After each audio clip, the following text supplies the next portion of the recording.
C'est bon, tu as fait caca, Jus, c'est bon? Ouais, je fais pipi. Ah, eh bien. Caca, je pense que j'aurais pas été jusqu'à la fin de l'interview. Tu pourras couper. Ouais, je le mettrai ça sera l'intro de... l'intro de la vidéo. Bon, ça va sinon, les gars? Eh ben ouais, super, super. Il manque Ruliano parce qu'il est avec son groupe Dirty Fonzie. Là, il est aux portes du succès, donc c'est pour ça qu'il ne nous a pas attendu. Quoi. Bon, en tout cas, ça me fait plaisir de vous avoir, c'est cool. Ben oui, réciproquement, on est très contents. On s'est croisés une fois quand tu étais venu avec nos futales jouer à Obohem. Enfin, jouer. Enfin, oui, jouer, non, pas jouer à Obohem, c'est vrai. Ouais, alors, on devait jouer, mais faire un pas concert. Le petit Covid était passé par là, ouais. Oui, c'est vrai. Donc ouais, on s'était croisés, ouais. Voilà, on s'est croisés une fois, on n'a pas eu le temps de discuter beaucoup. On s'était eu aussi une fois au téléphone, parce que je t'avais demandé de chanter sur un morceau que j'avais fait. Ouais, chose que j'avais pas réussi à faire. Hein. C'est pas grave. Ouais. Et le morceau était super, j'ai un petit regret quand même, je nourris un petit regret. Ouais, j'avais essayé, puis je sais plus, bon, c'était peut-être... Bon, ça n'a pas marché. Il n'y a aucun problème. Donc ça va être cool de pouvoir discuter un peu plus. Mato et... pardon, j'ai oublié ton prénom, ça commence bien. Jules. Voilà, on n'a jamais eu l'occasion de discuter. Non. Non. Donc ça va être l'occasion, c'est cool aussi. Tu t'es vraiment bien coupé les cheveux, t'as un entretien de barbe qui est vraiment écoute, soyeux. Je suis allé chez le coiffeur, pardon. Je suis allé chez le coiffeur hier et je vais aller chez le barbier demain. Donc elle n'est pas encore bien taillée, mais en fait c'est le flou qui te dessine bien. Mais mais je suis quand même assez impressionné par cette présentation. T'es très beau. Alors Charlie Fiasco, 2005, le début du groupe, si je dis pas de bêtises. Non, c'est absolument frais, C'est absolument frais, et c'est absolument vrai. C'est juillet 2005 pour être tout à fait précis. Dans un petit local de la banlieue nord de Toulouse. Que tout ça a commencé. Là, si tu veux quelques mots sur la jeunesse du projet, je le fais, les gars, ou vous voulez le faire, ou si vous voulez prendre la parole, vous me tapez sur le genou comme on a dit, discrètement comme on avait dit. En fait, ce qui s'est passé, c'est qu'on a commencé à traîner ensemble parce que Jules et Mato jouaient dans un groupe qui s'appelait Chicken Loser, et moi je jouais dans un autre groupe avec le premier bassiste de Charlie Fiasco qui s'appelait Mandy Balls, et on a commencé à faire des week-ends communs, à partir sur la route ensemble et se trouver des concerts ensemble, les week-ends quoi. Et il se trouve que la fin de nos groupes respectifs est tombée à peu près en même temps. Et il se trouve que humainement, on s'entendait vraiment très bien tous les quatre, quoi. Donc, Dick et moi-même d'un côté et Mato et Jules de leur côté. Et on a décidé de faire un truc ensemble, quoi. Voilà, sans vraiment d'ambition, si ce n'est le fait de faire des concerts, quoi. Ouais, l'ambition vraiment au début, c'était vraiment faire des concerts, faire de la route. Ouais. Et, voilà. Parce qu'on estimait que dans nos groupes précédents, on n'en faisait pas assez, quoi. On avait envie un peu de passer la seconde, quoi. Et c'est un peu le leitmotiv commun. Ouais, voilà, tout à fait. Donc, on était aussi tous les quatre dans la même vision et dans la même direction, et donc ça, forcément, ça a aidé aussi. Si tu veux bouffer de l'asphalte, tu veux faire des concerts, allez bien. Ouais, c'était vraiment l'idée de partir le plus souvent possible le week-end, quoi. Et voilà, ça s'est fait tout à fait naturellement. On n'a pas trop discuté enfin, je sais plus trop comment ça s'est passé. Quel style de musique on faisait et tout. Non, au début, ça s'est fait un peu naturellement, comme tu disais. Hein, c'est que on a dit on monte un groupe ensemble et on s'est vu, on répète, et on avait des idées de morceaux respectifs. On a testé des choses et on est parti dans cette direction-là un peu naturellement, sans se dire réellement quel style de musique on allait faire, quoi. Bon, on se doutait que ça allait être autour du punk. Hein. Ouais, voilà. Non, mais je veux dire, vous vous êtes pas assis autour d'une table en disant, bon, on va faire des trucs un peu influencés comme ci, comme ça. Non, c'est parti. C'était plus avec Mato, nous, dans le groupe qu'on avait, la Chicken Loser, on avait tendance plutôt à jouer assez vite. Et Romain, vous, c'était un peu plus garage. Donc du coup, en fait, quand Charlie Fiasco s'est monté, on a fait un mix de ces deux choses, quoi. D'accord. Mais quand même très vite, l'idée qu'on avait, c'était de chanter en français, par contre. Ça, c'est un truc sur lequel on s'est vachement retrouvé. Il se trouve que c'est une période où l'album Sale Ambiance de Leptic Ficus venait de sortir. Je pense que c'est un truc qui nous a marqué, en tout cas tous les trois, quoi, à l'époque. Moi, j'avais fait quelques dates. J'avais fait une mini tournée Leptic Ficus Mandibles. Donc, j'avais passé du temps avec ce groupe-là. J'étais complètement. Puis je pense on s'était croisés sur ces dates-là. On était ensemble.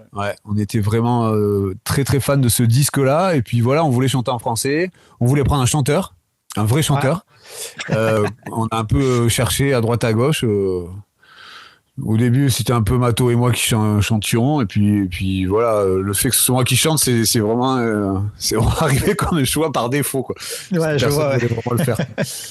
Voilà un peu comment tout ça a commencé, et ouais, ça fait 20 ans. Hein, mais pour ce qui est, parce que si je dis pas de bêtises, c'est toi qui écris les textes. Pardon, c'est toi qui écris les textes dans Charlie Fiasco. Alors c'est moi qui écris les textes, mais ça n'a pas été toujours le cas sur le premier EP et sur le premier album, il y a des textes de Mato aussi. Ok. Ouais. Parce que vous cherchez un chanteur, mais ça aurait été toi qui écrivais les textes et l'autre qui aurait chanté. Ouais, non, dans l'idée, on voulait vraiment que le chanteur écrit. Non, mais quand donc, en fait, c'est le chant et l'écriture par défaut, c'est ça? Ouais, un peu, hein.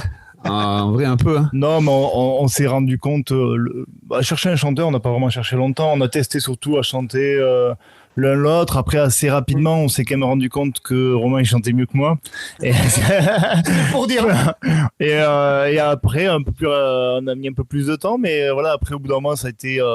C'est vrai que les textes, c'est devenu quelque chose d'assez important dans le groupe. Et donc, c'est devenu assez naturel que Romain, qui était le chanteur, écrive tous les textes, quoi. Au bout d'un moment, le fait que j'écrive quelques textes, ça pouvait, je sais pas. Ouais, je suis d'accord avec toi. C'est toujours plus facile que la personne qui chante chante ses propres textes, évidemment. Ouais. C'est trop dur de chanter les textes des autres, c'est dur. Ouais, j'ai du mal à me souvenir de mes propres textes, alors j'imagine ceux des autres, quoi. Exactement. En fait, en gros, parce que moi je pensais, j'ai révisé un peu, hein. Ouais. Mais en fait, vous avez fait plus de split et de P que d'albums. Ouais. Il y a trois albums, il me semble. J'ai noté 2 EP et 4 splits. Ouais, c'est possible. Hein. Ouais. Bon, à savoir que c'est possible qu'il y ait le split avec Maladroit, c'est des chutes de studio. Ouais. 2 titres. Il y a 2 titres, ouais. Ouais, globalement, on n'est pas trop productif en termes de production studio, hein, on va pas se mentir. Ouais. Donc on essaye tant bien que mal de créer des objets et des éléments discographiques, mais c'est pas si évident que ça. Ouais. Même si on peut quand même y trouver du plaisir à enregistrer, hein, mais c'est quand même pas notre fort, il faut le dire, et c'est pas notre but non plus, je pense, à chacun de nous. C'est pas le fait d'enregistrer, c'est aussi d'avoir des morceaux qu'on puisse jouer en live, en fait. C'est surtout ça qui nous plaît. Ça vous plaît pas trop, le studio? Alors, je sais pas je vais pas parler pour tout le monde. Moi, je sais que ça peut me plaire, mais ça peut aussi être compliqué, quoi. Ouais. Parce que tu es vite confronté à ton niveau technique. Ouais. C'est vrai. Autant en concert, tu peux un peu tricher, autant en studio, ce que tu vas enregistrer, ça va rester, quoi. Exactement, tu n'as pas droit à l'erreur, quoi. Moi, je sais qu'il y a très peu de sessions que j'ai bien vécues. C'est souvent, comment dire, je prends pas trop de plaisir, quoi. Ouais. Mais moi, ce qui me plaît le plus, par exemple, c'est à la fin, quand tu fais les chœurs, quand tu rajoutes des arrangements, des trucs comme ça. Là, je trouve ça hyper intéressant. Quand il n'y a plus de batterie à jouer, quand j'ai passé mon tour, j'aime bien. Je pense qu'on a eu vraiment une espèce de virage sur les expériences studio où on a fait en fait le virage, clairement, c'est la rencontre avec Mathieu Zuzek, le chanteur de Lemshot. Qu'on a rencontré via le groupe I Was Teenage Alien, avec qui on partageait un local de répète, quoi, un super groupe qui n'existe plus malheureusement, un super groupe de pop-punk de la région toulousaine, quoi. Des gars qu'on croisait aussi depuis le début des années 2000. Et donc, pourquoi je dis ça? Oui, Mathieu était l'ingé son de I Was Teenage Alien. Donc on l'a rencontré via ces gars-là. Il a enregistré le disque de I Was Teenage Alien dans le local où on répétait. Ouais, c'est ça. Il a enregistré le disque-là. Et puis petit à petit, on s'est mis en fait, le premier truc qu'on a fait, c'est qu'on est le disque Un brin d'essence dans la déroute. Ouais. On est parti l'enregistrer à Warm Audio à Lyon, uniquement les instruments, et on a fait les voix avec Mathieu Zuzek. Et à partir de ce moment-là, on n'a pas quitté Mathieu Zuzek pour plusieurs raisons. La première, c'est que c'est devenu un ami très proche. Et la deuxième, c'était qu'il était très très doué. Ouais. Et la troisième, c'est qu'il arrivait à nous comprendre, on avait des références communes, qu'il avait la patience pour. Il a un travail au-delà de l'enregistrement parce que il connaît notre niveau, il sait ce qu'il peut nous faire, on va dire. Et quand on enregistre, ça peut arriver qu'ils nous disent ouais ça en gros fait plus simple, tu vas pas y arriver. Ou inversement, des fois il va nous pousser à dire ouais ça quand même tu peux faire peut-être un peu mieux, non? Donc il a un travail presque producteur, on va dire, qui nous aide vraiment à produire. Il vous drive quoi. Même dans la composition finale, on va dire, dans les petits arrangements, il sait nous pousser. Donc des fois ça peut être dur, mais moi je sais que j'aime bien ces petits moments avec lui. Il a de bonnes idées aussi. Donc c'est pas mal aussi d'avoir quelqu'un d'extérieur qui dit ah tiens on pourrait peut-être essayer là de faire ça ou là ça. Donc c'est assez cool aussi. Et puis ça tu peux le faire avec des gens comment dire que t'estimes et qui ont une certaine légitimité par rapport à toi. Et c'est vrai que Zuzu c'est un peu ça. Même si à chaque fois session studio, moi je veux plus le voir pendant un mois parce que je le déteste. Je t'aime mon pote. Mais voilà, c'est sûr que ouais, je pense que la qualité de nos chansons et même des enregistrements s'en est senti grandement amélioré grâce à lui. Ouais, disons que il avait comme il vient de le dire, il avait clairement conscience de notre niveau technique quoi, et qui est vraiment pas fou. Et ouais, comme disait Mato, il a réussi à nous pousser à de donner le meilleur de nous. Bon, ça a donné ce que ça a donné, tu vois. Pas dans la souffrance. Mais voilà, ouais, alors c'est super. Et d'un côté, on s'est foutu dans un espèce de confort avec lui, une espèce de facilité, si tu veux, d'enregistrement, il est devenu vraiment le 5e membre du groupe. Du coup, c'était vraiment très très facile d'aller enregistrer avec lui. Peut-être qu'on s'est un petit peu trop reposé sur nos lauriers. Peut-être qu'on a du coup, pour être tout à fait honnête, il y a plein de parties guitare. C'est pas moi qui les joue. Hein. Mon niveau de gratte est vraiment beaucoup trop mauvais. Donc une fois, 2 fois, j'essaye. À la 3e, je lui dis Zuzu, tiens, mais t'as qu'à jouer parce que toi, tu vas le faire en une fois. C'est-à-dire qu'on va gagner du temps. Alors, soyons ultra pragmatiques. Et moi, j'ai aucun. Non, mais tu vois, mettons-nous au service de la musique. Et moi, j'ai aucun ego quant à mon jeu de guitare. Je sais que je suis un mauvais guitariste, donc j'ai aucun problème à donner ma guitare soit à Mato, soit à Zuzu, soit au mec qui est dans la pièce à ce moment-là et qui joue mieux de la guitare que moi. Bon, après, tout le monde. Le niveau, on s'en fout. Ce qui compte, c'est les chansons. Oui, c'est les chansons. Mais comme disait Mato, des fois on a des idées qui sont cool, mais on est incapable de les exécuter. Ouais, j'exagère un peu, mais je suis quand même pas loin de la vérité. Après, l'essentiel, c'est que vous vous sentez bien en studio et c'est normal que ouais. Du coup, le fait de faire avec Zuzu, c'est clair qu'on se sent bien et qu'on passe des bons moments. Il y a vraiment il y a autant de moments difficiles, autant il y a des moments de fulgurance. Mathieu, il a cet amour pour les harmonies, pour faire sonner les guitares, enfin des trucs sur lesquels on se rejoint quoi. Je sais que toi t'aimes bien ça aussi quand. Oui, j'adore. Quand il y a des harmonies vocales, moi j'ai eu passé des après-midi avec Mathieu à chanter des notes différentes. Enfin, je sais pas, à faire des harmonies vocales. Oui, à chercher les notes et tout. Oui, bien sûr. Chercher les notes et tout ça. Moi, je suis capable de faire ça de longues heures avec lui et je passe des bons. Une fois que la guitare, comme Jules, tu vois, une fois que la guitare est enregistrée, parce que la guitare c'est calvaire. Quoi. Moi, je me souviens, c'est notamment Un brin d'essence de la déroute, mais genre on passait des heures et des heures à s'accorder. Mais c'était tout le temps faux. Alors que nos guitares sortaient de chez le luthier, tu vois, on avait fait quand même le nécessaire pour que ça marche, que les guitares sonnent juste. Mais non, tout sonnait faux. Et ouais, avec Chris du Warm Audio, on s'arrachait les cheveux, quoi. T'es là, mais en fait, il suffit que toi, tu bendes un peu trop ta note. C'est ça. Plus, Non, c'est vraiment un exercice qui est quand même très très chaud, quoi. Après, tout dépend de quel niveau d'exigence tu mets, mais quand tu mets un niveau d'exigence qui est quand même on fait un style de musique il faut quand même que ça sonne bien, quoi. Ce qui peut être décourageant avec le studio, c'est que surtout quand tu n'en as jamais fait, que tu en fais pour la première fois. Quand tu as fait que des concerts, que tu rentres en studio, tu te dis oh mais ça va, moi je chante juste et je joue bien, il y a pas de souci. Puis quand tu t'écoutes, tu fais ah ouais. Ouais, c'est cata. C'est pas bon du tout, quoi. C'est comme des fois quand tu joues en concert, tu dis oh je l'ai bien joué celle-là. Quelqu'un a filmé, tu regardes la vidéo, tu fais ah ouais. Non. C'est pas rapide. Après, l'important en studio, c'est pas faire compliqué ou jouer bien, c'est faire ce que tu peux faire pour que ce soit carré. À partir du moment, même si c'est simple, mais qu'on est tous ensemble, ça va être efficace et ça va fonctionner. Et donc c'est surtout ça qu'on essaye de faire, quoi. Pas trop des fois se compliquer, essayer de simplifier des fois des choses où on s'est un peu emballé en répète, pour qu'en studio on puisse faire quelque chose qui fonctionne et qui soit reproductible en live, quoi. Oui, bon après ils sonnent bien vos albums, hein. Merci. Ouais, ils sont bien, mais on a toujours des milliards de regrets en réécoutant. Moi, ça, je pense que tout le monde, à mon avis. C'est normal, ouais. C'est normal, ça, c'est obligé.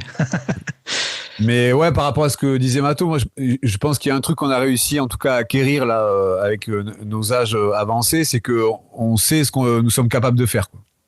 Ouais. C'est-à-dire qu'on va aller vraiment Enfin, moi, je vais pas faire un sweeping, tu vois, par exemple, à la guitare, quoi. Ouais. Je vais dire, regardez, les gars.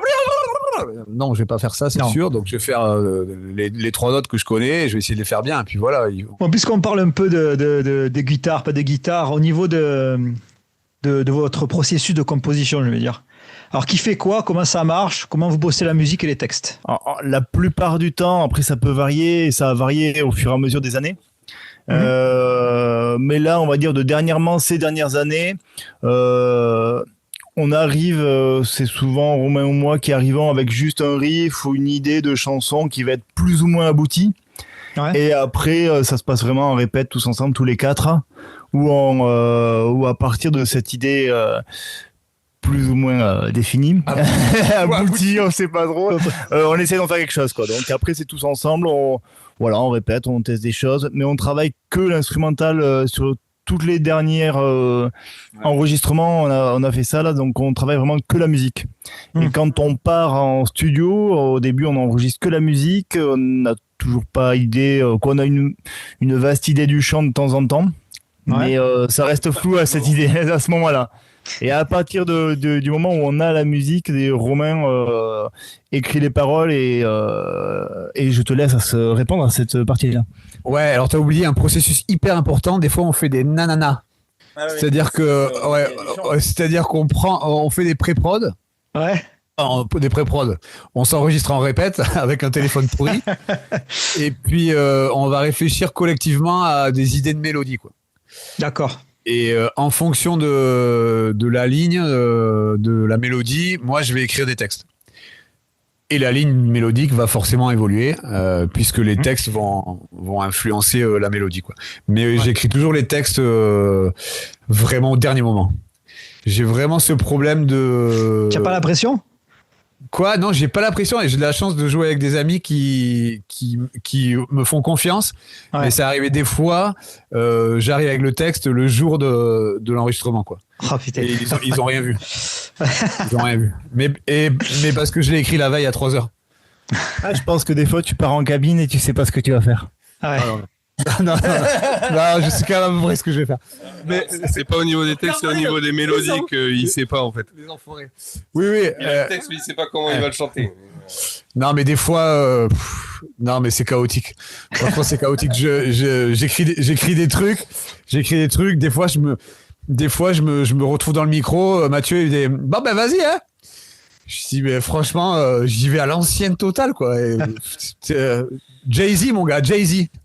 Je suis comme Jay-Z, quoi. J'écris tout au dernier moment dans ma tête, et puis, non, je déconne, mais je fais vraiment comme je peux. Et des fois, j'ai la mélodie qui vient directement. Des fois, elle vient pas. Des fois, on m'aide, machin.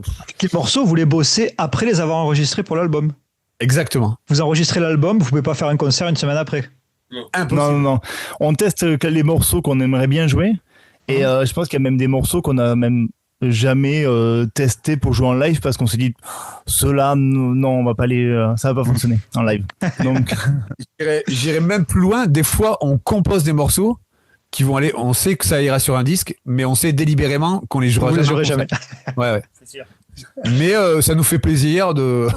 Ouais, non, clairement. Parce que, de toute façon, c'est un concert de punk rock. Passer 45 minutes, ça commence à être pénible. Exactement. Mais de toute façon, je pense qu'il n'y a pas que vous. Hein.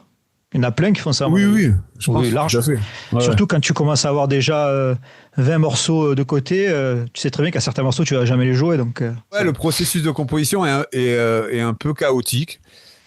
Sauf là, là, on a enregistré le morceau. Là, ça fait 5 ans qu'on les enregistre. Alors là, je peux te dire qu'ils sont prêts. On n'a jamais été aussi prêt pour enregistrer là. Là, vraiment, tu mets des lasers. C'est la suite du dernier EP, rien, c'est ça? Ouais, c'est ça. Ça s'appelle Personne. Ouais, ok. Et ça fera un album complet une fois qu'il sera sorti, c'est ça? Ouais, qui s'appellera Rien ni Personne. On te le dit là. Ouais. Mais on est vraiment. C'est une exclue, mais on a environ 92% de chances pour que ça arrive au bout. Ah. On n'a jamais été aussi près. Mais ça reste loin même qu'on est très près. Mais quand tu dis que ça fait 5 ans que vous l'enregistrez, c'est parce que vous recommencez les enregistrements, vous changez des trucs ou c'est juste que c'est long? Non, c'est que les aléas de la vie fait qu'on n'a plus envie de le faire. Ouais, voilà. Ouais. Non, il s'est passé pas mal de choses, mais on a enregistré les instrus, on rentrait dans le 2e confinement. D'accord. Donc on est sorti de studio. Et au lieu d'aller faire du chant, on est plutôt resté chez nous puisqu'on n'avait pas le droit de sortir. Donc ça, toute cette période Covid, plus d'autres choses, ont fait que ça s'est repoussé. Après, on s'était relancé dans l'enregistrement du chant, mais pareil, en fait, ça a repris du temps. Et là, on est en train de, normalement, si tout se passe bien, d'ici la fin du mois, on finit d'enregistrer. Hein, mais... c'est pas fin du mois, le gars. Il s'avance. C'est pas ça, non? Fin du mois. Non? Il s'est donné. C'est ce qui est programmé, mais je pense que ça, on l'a déjà dit. Il y a peut-être d'autres années où on a déjà dit à la fin du mois, c'est fini. Donc, rien n'est sûr. Ça sort avant novembre, quoi. Oui, mais on ne sait pas de quelle année. Si vous êtes à 92%, il faut on est à 92%. En gros, il manque des chœurs, 3 arrangements. Ouais. Mais il faut trouver du temps. Il se trouve qu'on a quand même des vies de famille assez chargées. On a tous ou presque des enfants. Rouliano n'en a pas, mais bon, il a Dirty Fonzie qui est son grand. Il a Mini-Jus et son grand ado de Dirty Fonzie qui fait qu'il est quand même pris. Mathieu a eu encore un nouvel enfant qui nous enregistre. Donc tout ça prend du temps, quoi. Il y a 6 voire 7 morceaux. Hein. C'est une production fat, quoi. Tu vois, 7 6 ou 7 presque. 6 ou 7. Ouais, 6 ou 7. Il y a un 7e là. Qui est pas ouf. Mais il y a quand même un 7e morceau. Ah ouais, c'est encore courant. Mais tu sais, c'est rigolo. Des fois, j'entends pas mal des groupes qui disent ouais, ben écoutez, on a maquetté 64 morceaux et on va en mettre 12 sur l'album. Je sais pas comment ils font. Mais moi, je sais pas comment c'est possible de faire ça. Non, je sais pas. 40 heures semaine. Ah oui, ils ont pas un travail aussi à côté. Mais non, mais nous, on maquette 12 morceaux. Et il y aura les 12 morceaux sur le disque, hein, sinon on les maquette pas. Je comprends tout à fait. Je crois 1 ou 2 fois qu'on enregistre et qu'on n'aille pas au bout. Qu'on en mette 2 de côté, quoi. En 20 ans, on a dû faire 5 morceaux de côté. Ouais. Et encore, ça n'a jamais sorti. Donc, mais ça m'impressionne quand même, ça. À chaque fois, je dis, tu vois, les groupes qui se disent, on en a maquetté plein, 60. C'est Rancid, ils avaient dit ça à une époque. Pennywise aussi l'avait dit. C'est pas la vérité, Romain. Ah, c'est pas la vérité. Bon. Tu crois qu'ils mentent? Oui. Non, je suis sûr que c'est la vérité, mais ils ont plus de temps que nous, quoi, c'est sûr. Ouais. Eux, ils se louent 6 mois en studio et ils restent dans le studio pendant 6 mois. C'est ça.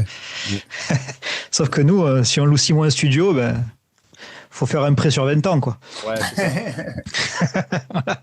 Vous répétez encore beaucoup ou vous connaissez assez juste pour défricher un peu avant les concerts? Excellente question. En ce moment, on défriche avant les concerts. Ouais. Ouais, on bosse, on monte un set, on le bosse un peu à la maison, et puis après on se voit quelques fois, genre 3 répètes, et puis c'est parti, quoi. Ouais, quand il n'y a pas de concert, on répète pas, quoi. Si, c'est voilà. ça la question. Donc j'allais préciser, dès qu'il y a un concert, on se dit Ben là, ça serait peut-être pas mal d'aller répéter. rebosser. Alors la chose qui est un peu différente, c'est que normalement, nous, on avait un local de répète depuis pas mal d'années. 20, pas 20 ans, mais 15 ans, quoi. 15 ans, ouais. Où il y avait tout qu'on louait au mois et c'était très facile. Là, on l'a plus. On recherche justement un endroit comme ça pour reprendre un endroit en location au mois. Donc pour l'instant, on est reparti dans les locales de répète à l'heure, qui fait que c'est quand même assez cher. Donc quand il n'y a pas besoin de répéter, mais on va pas leur donner des sous. Ouais, puis il faut dire, pendant des années, on se voyait tous les mercredis soirs. Genre, ça a duré, je pense, pas bien pendant 15 ans. Tous les mercredis, on se captait, on répétait. Ouais. Ou pas. Ouais. Des fois, on se Ouais, captait. des fois, on buvait l'apéro. Des fois, on se Ouais. captait pour pas répéter. Vous Mais répétez une demi-heure et vous faisiez on les se cours voyait. pendant 1 heure. Quoi. Ouais, mais nous, on a toujours considéré Charlie Fiasco comme un club de ping-pong. C'est-à-dire que tu as des entraînements hebdomadaires. Tu vas au club, peu importe ce qui se passe. Il y a des compètes, il n'y a pas de compètes. Il y a des concerts, il n'y a pas de concerts. Tous les mercredis, on se voyait dans notre local de répète. Voilà, à 3 quarts d'heure de bagnole de Toulouse, parce qu'il y avait tout le temps des bouchons, c'était l'enfer. Moi, je pense que ces moments-là, c'est aussi important que répéter. Hein. Ah, mais complètement. Et c'est arrivé vraiment plein de fois où on fait la route, 3 quarts d'heure de bagnole, on se retrouve, on discute, on sort les pistaches, et puis on discute, puis on rouvre un paquet de pistaches, et puis c'est 23h. Et puis on a rien vous fait, n'avez tu pas vois. répété. Hein. On a pas répété. Vous avez pas rien fait. Vous n'avez pas mais fait de musique. Ouais, On essaye de faire au moins une fois le set quand même. C'est le minimum. Mais c'est rare qu'on aille plus loin. franchement, c'est arrivé, il y a eu des fois, c'était Ouais, scandaleux. Il y a eu une fois où tout le monde avait oublié les clés du local aussi. Donc on arrive là-bas, finalement on est allé au bistrot de Cassé Ginès, on a bu des coups, puis on est rentré à la maison. Mais on se voyait, ça se sociabilise, quoi. Bah oui, C'est bien important. sûr. On fait une fois le set, sauf celle qu'on connaît par cœur, du coup on en joue 3. Ouais, ça arrivait aussi. Mais l'idée, c'est de garder le dynamisme et de continuer à se voir coûte que coûte. C'est pas comme si on se voyait pas le week-end en dehors. Hein. on se voit aussi le week-end. Mais là, bon, on a un sujet de conversation commun qui est la musique. Bon, pendant 15 ans, on a fait Il y ça. a un thème là. Il y a un thème. Et sinon, à part le punk rock, est-ce qu'il y a des styles ou des artistes qui influencent quand même les compos au sein du groupe? Bah, moi, je pense même que le dernier truc qui m'influence, c'est le punk rock. C'est vrai? Clairement. Ouais. J'écoute vraiment plus trop de punk rock. Ouais. En tout cas, en termes de. Ouais, j'écoute du rock, mais de moins en moins de punk rock, c'est sûr. J'ai bien pris cette nouvelle vague power pop française là, récente là, les Alvilda, les Loulou, tous ces groupes là. Ça j'ai bien aimé. Attends, c'est quoi ta question? Qu'est-ce qui nous influe En dehors du punk rock. Moi j'écoute 95% de rap français. Donc ça, moi le rap, ça me fascine. J'en ai écouté, mais de 95 à 2000 à peu près. Ah bah c'est vraiment une super période. Donc c'est la période où voilà, je suis encore fan de la Funky Family. J'écoute encore l'école du micro d'argent et tout, même si ça date un peu d'avant 95. Mais toute cette Fab, je sais pas si tu te rappelles de Fab. Et bien sûr, évidemment. Donc moi j'avais pris tout ça dans la gueule. Direct. Après je suis passé du côté punk rock et du coup je n'ai quasiment plus écouté. Bah tu vois, moi le premier album de la FF là, si Dieu le veut. Ouais. Pour moi, c'est un disque de punk. Tu vois l'énergie qui ressort de ce disque-là. Les prods, elles sont dingues, c'est un truc de fou. Ouais, et tu vois, le mix, il est pas fou. C'est vraiment l'énergie qui sort de ce disque. Je trouve que c'est un disque de punk. C'est un de mes. Moi, quand on me demande c'est quoi ton disque préféré de punk français, c'est la Funky Family, si Dieu le veut. Non, mon album de rap préféré, je pense que c'est le premier album solo de Shuriken, Où je vis. Ouais, très bien. Ouais, mais ça, c'était vraiment une époque glorieuse. Mais Tekemat, Akhenaton. Donc plus de rap que de punk. Oui, clairement. Ah, mais tu m'avais dit que tu aimais bien Jul, toute cette scène-là aussi, tu aimais bien, non? C'est pas toi qui m'avais dit ça?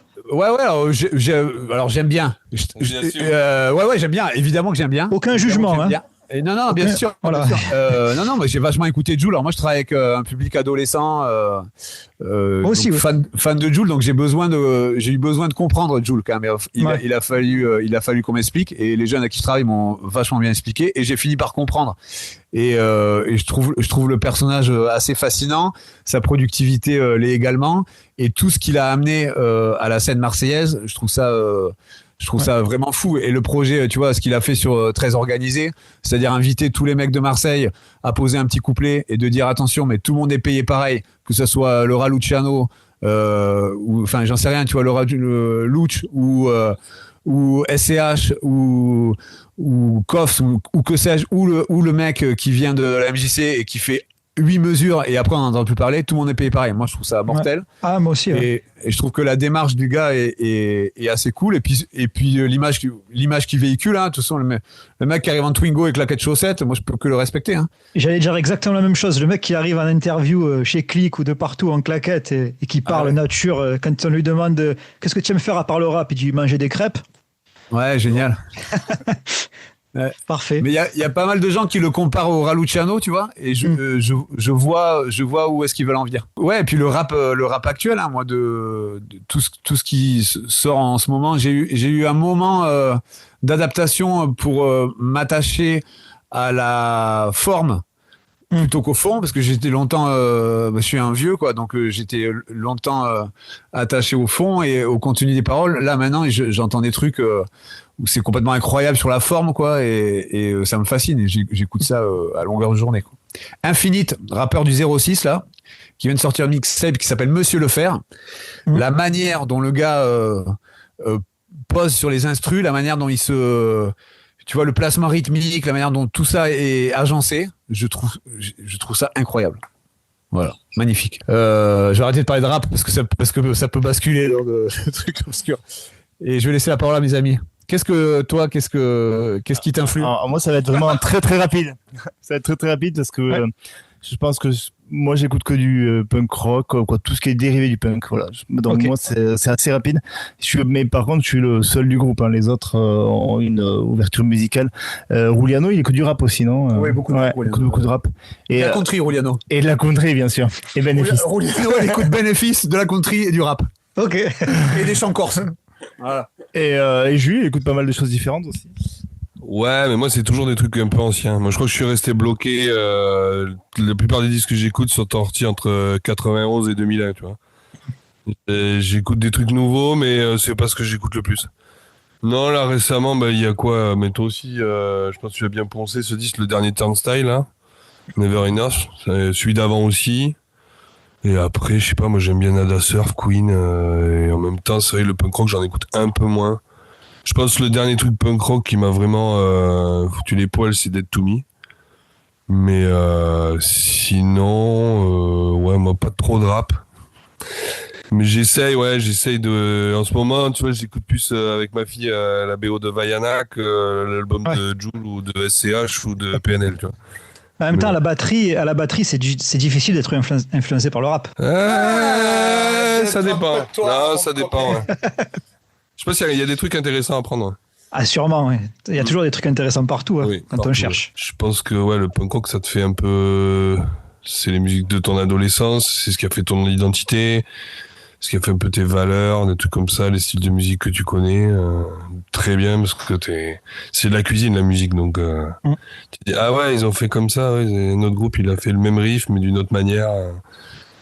Ça reste assez simple quand même, le punk rock. Après, du coup, obligatoirement, ça influence ce qu'on fait.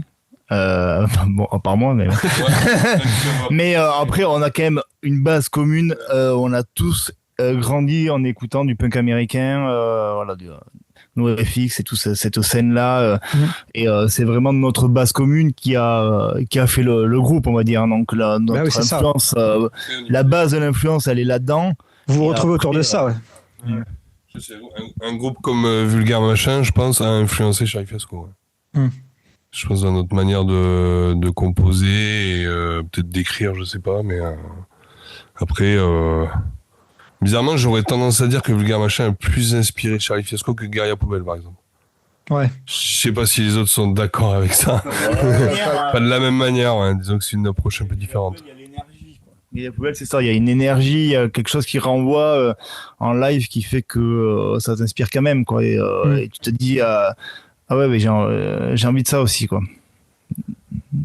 Mais globalement, ouais, de toute façon, on a écouté les mêmes choses, hein, Gut. Hein. Je pense que. Oui, je pense que oui. Ce socle commun, on a grandi avec cette vague californienne des années 90. Pour le coup, chanter en anglais. Et puis même quand ça venait de France, hein, on a écouté les Burning, Seven Eight, Tommy de Bordeaux, on a écouté plein de groupes punk rock qui chantaient en anglais. On s'y est mis plus tard au français avec Leptic Ficus, Zabriskie Point, Guerilla, puis toute la vague qui a suivi, quoi. Mais ouais, je sais plus ce qu'on disait. Parler des influences. Je pense qu'on a répondu pas mal, quand même. Ouais, vous avez très bien répondu. Mais non, il y a plein de, moi, clairement, il y a plein de trucs. Tu vois Ben Mazué, tu vois qui c'est ce mec-là, chanteur de variété française. J'ai pas entendu. Ouais. Ben comment? J'ai pas entendu. Ben Mazué. Non, pas du tout. Ben Mazué, c'est un chanteur de variétoche, hein, comme on dit, de variété française. Eh ben, dans la manière dont il écrit, la manière dont il place sa voix sur ses chansons, je trouve ça hyper intéressant.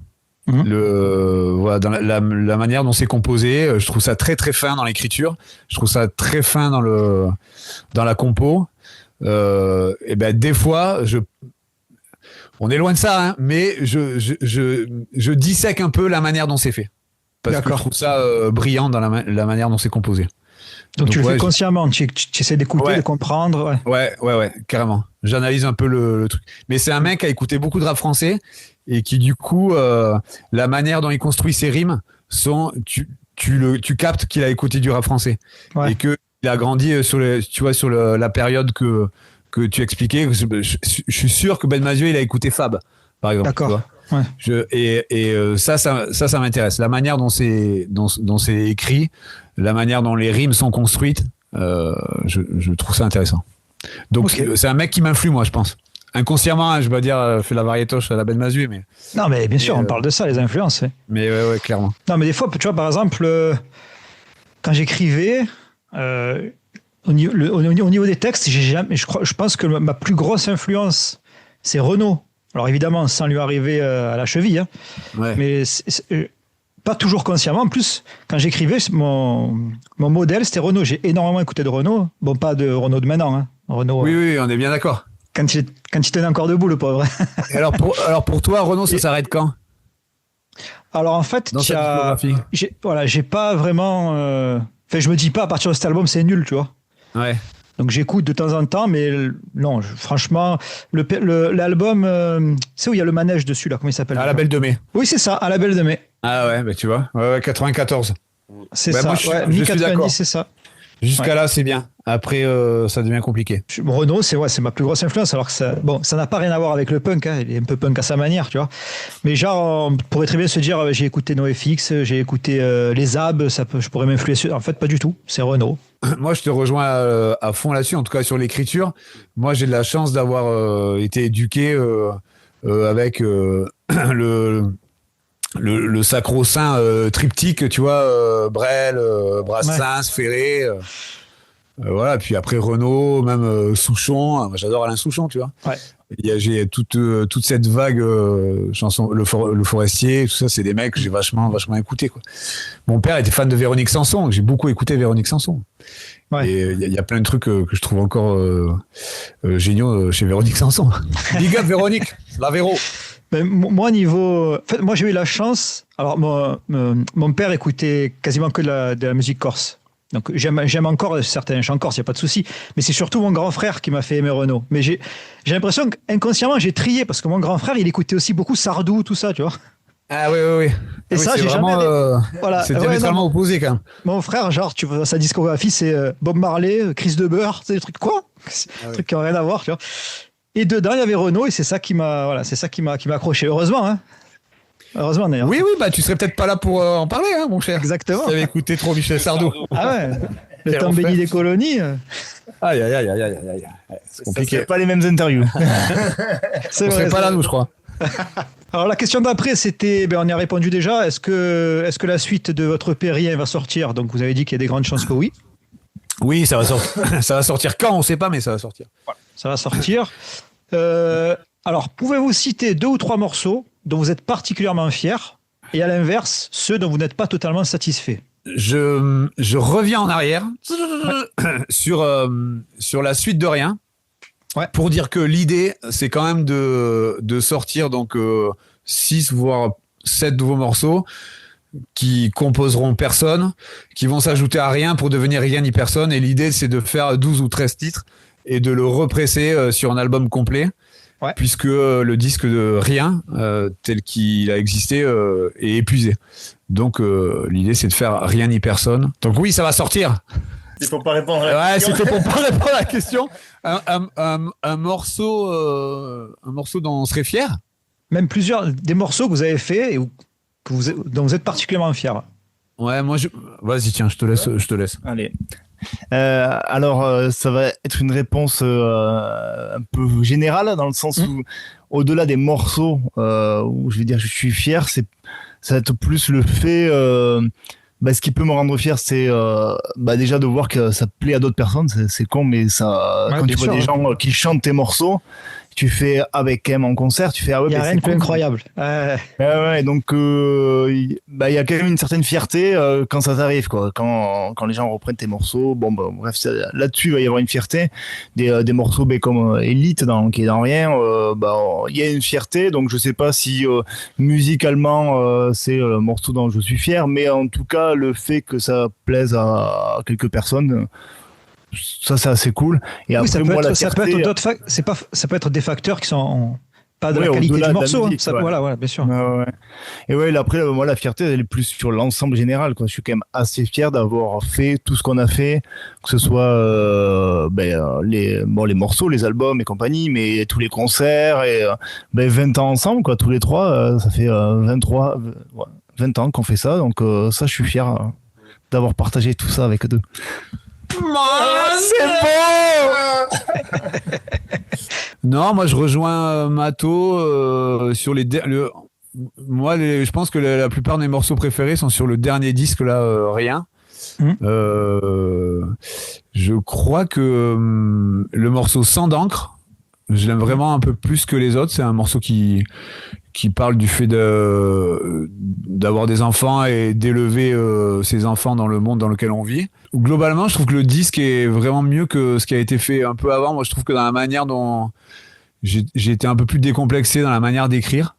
Ouais. Je me suis toujours un peu pris le chou. Je me suis toujours un peu planqué derrière des images et des métaphores sur les disques précédents.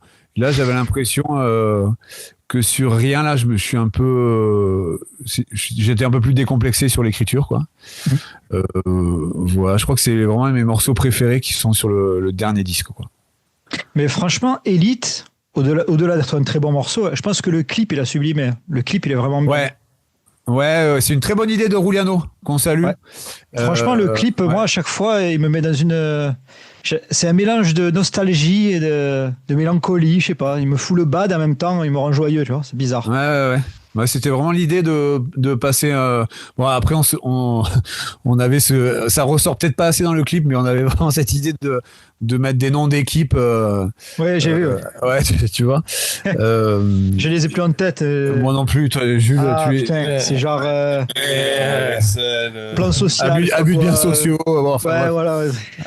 Et bon, en fait, c'était surtout un méga souvenir de tournage. On a passé vraiment une journée extraordinaire. En fait, on n'a pas tourné le clip, on a fait un tournoi de foot. Hein. Ça se voit largement. Clairement, il n'y a rien qui est scénarisé. On a juste fait un tournoi de foot. Et moi, j'aime bien le fait que Charlie Fiasco devienne un organisateur de tournois de foot. J'aime bien l'idée. Après le rendu, c'est aussi Xavier avec qui on a fait le clip. Hein. C'est que de ces images, nous, on a juste organisé un tournoi et lui, il a fait les images et il a rendu que ça fasse quelque chose de cool, quoi. C'est lui qui est assez fort à ce niveau-là, quoi. Ouais, pour te dire, on avait même fait des images de drone. Ce jour-là qu'on n'a jamais utilisé parce que ça faisait trop, ça collait pas. Too much. C'était too much. C'est bien, rester à hauteur d'homme, c'est bien aussi. Ça nous correspondait pas du tout, on a vu le truc, laisse tomber, c'est n'importe quoi. On n'est pas dans le Seigneur des Anneaux, là. On s'est annulé. Mais ouais, pour répondre à ta question, ces chansons-là me plaisent particulièrement. Et et après, je vais laisser la parole à Jules. Comme ça, tu as le temps de réfléchir. Mais moi, j'ai plein de regrets. En fait, quand on faisait des albums, on a quand même composé des morceaux à la va-vite, ce qu'on appelle des morceaux pivots, se dire ouais, tu sais, on va faire un morceau là. De toute façon, il faut remplir un peu le cahier des charges. Il y a plein de morceaux qui sont moyens, voire mauvais. Hein. Je suis hyper au clair avec ça. Alors là-dessus, moi, je suis moyen d'accord parce que on n'a jamais fait de morceau, je trouve, en se disant bon, on le fait pour remplir quoi. Je pense qu'à la base, tous les morceaux, à chaque fois, il y a quelque chose qui nous plaisait. Le problème, c'est des fois le rendu d'un morceau après enregistrement. Et des fois, c'est pas non plus exactement ce que tu avais en tête et je vois ce que tu veux dire. Ça s'éloigne un peu de ce que tu l'avais imaginé, je pense, et ça fait que ça fait un morceau que tu trouves un peu moins bien et que donc il y a certains morceaux, bien sûr, sur la globalité d'un album où on met à chaque fois 13 morceaux, il y en a quelques-uns, mais ouais, moi c'est sûr que le rendu, je trouve que c'est un peu en dessous de ce que je m'étais imaginé, donc ça va faire, je suis en train de me perdre à me dire je sais quoi à l'origine la question. La question, c'est des morceaux dont vous êtes fiers et ceux où vous êtes partis. Vous êtes donc pas, ça va, j'étais pas très éloigné dans ma tête, mais quand tu parles du rendu de la prod, je suis totalement d'accord parce que parfois tu composes un truc, tu te dis putain, à ce moment-là, ce passage de guitare, il est censé être épique et prendre toute la place, et puis quand le morceau il est mixé, il rend pas comme ça, il est derrière, tu te dis non, mais il est pas censé donner cette émotion-là, tu vois. Donc ça peut, enfin j'allais dire gâcher, non, mais ça peut donner une autre couleur au morceau, la prod, tu vois. Donc, c'est pas évident parce que des fois quand tu composes, t'as vraiment une image. Je tiens mal le micro, ouais, tu vois. Je suis un peu on t'entend bien. Ça va, on m'entend, c'est cool. Ouais, je disais, quand tu composes, t'as vraiment dans ta tête une image du rendu de ce que ça pourrait être, comme tu dis, ce moment-là de guitare il va être flamboyant, mais en fait quand tu es en studio, mais non, en fait non, c'est ça fonctionne pas ou moins bien que ce que tu l'imaginais, donc ça peut quand même passer, hein, tu dis c'est quand même cool, ça peut donner autre chose de bien, oui, bien sûr. Ouais, voilà, et puis en fait aussi on est un groupe de musique, on compose pas tout seul, donc il y a aussi le fait que chacun met ses idées, et donc obligatoirement la version finale c'est un mélange de nous tous, donc des fois et la plupart du temps on est assez content de faire tout ça ensemble. Des fois nos idées emmêlées ensemble, c'est pas la meilleure des choses. Ouais, c'est sûr. C'est le jeu, hein, c'est le jeu. Mais par rapport au fait de dire qu'est-ce qu'on aime et qu'est-ce qu'on n'aime pas là-dessus, moi je trouve que quand même souvent quand tu pars enregistrer, le dernier album que tu enregistres, bien sûr les morceaux que tu préfères ils sont souvent dans le dernier truc que tu as enregistré quoi. Moi j'ai toujours plus on s'éloigne des vieux et moins il y a de morceaux que j'aime dans les vieux albums, et obligatoirement ce qui est bon signe, hein. C'est bon signe quand même. Oui, j'espère. Mais oui, moi ça a toujours été ça. C'est mes préférés sont toujours dans les derniers trucs qu'on a enregistrés. Jules, après avant que Jules, on t'a coupé la parole. Pardon, excuse-moi, Guette. Comme ça, je vais pas couper Jules. Juste pour revenir sur ce que tu as dit, Romain, sur les morceaux pivots, les morceaux cahier des charges et tout. Ouais. Je trouve que il y a des morceaux quand tu écoutes un album entier, ils ont une importance et ils passent super bien dans l'album. Et quand tu l'écoutes à part, ça passe moins bien. Je sais pas si ça vous l'a déjà fait. J'ai pas d'exemple en tête. Hein. Si, c'est intéressant. Complètement. Je pense que des fois les intéressant. Morceaux, ils ont une importance dans l'album, au sein de l'album quand tu l'écoutes, tu vois. Ouais, c'est vraiment intéressant ce que tu dis, mais par contre c'est vraiment une réflexion de vieux, avec tout le respect que je te dois. Oui, parce que maintenant, oui, bien sûr. Ouais, maintenant c'est fou. Alors moi je suis un vieux con aussi, et je suis hyper attaché au format album. C'est-à-dire un truc, vraiment, je m'assois sur le canapé, je mets mon disque, j'écoute 20 minutes la face A, 20 minutes la face B, je vais me lever. Il y a un truc hyper solennel important pour moi, qu'il est un peu moins maintenant à l'heure du streaming et l'arrivée du format single à fond, ce qui fait que ces morceaux-là, comme tu dis, qui ont leur place au sein d'un album, n'existent plus en fait, et qui sont un peu et qui ont moins de sens quand ils sont écoutés seuls. Ça existe de moins en moins, je crois. Ouais, je pense aussi. C'est vraiment le format album. Je pense qu'il est voué à disparaître. Oui, tout à fait. Même si tu regardes les groupes qui continuent à sortir des albums. Alors ça, c'est surtout les gros groupes qui font ça. Mais avant, tu avais un single avant la sortie de l'album. Maintenant, tu as 4 ou 5, tu as la moitié de l'album qui est sorti avant la sortie de l'album. Mais c'est cool quand même. Après, vu le temps qu'on met pour enregistrer un album, c'est peut-être la solution pour nous.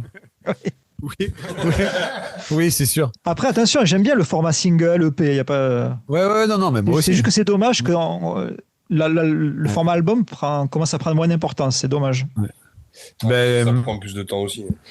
Je pense pour tous les artistes, tu fais un album, tu fais un concept, il faut qu'il y ait un petit fil conducteur.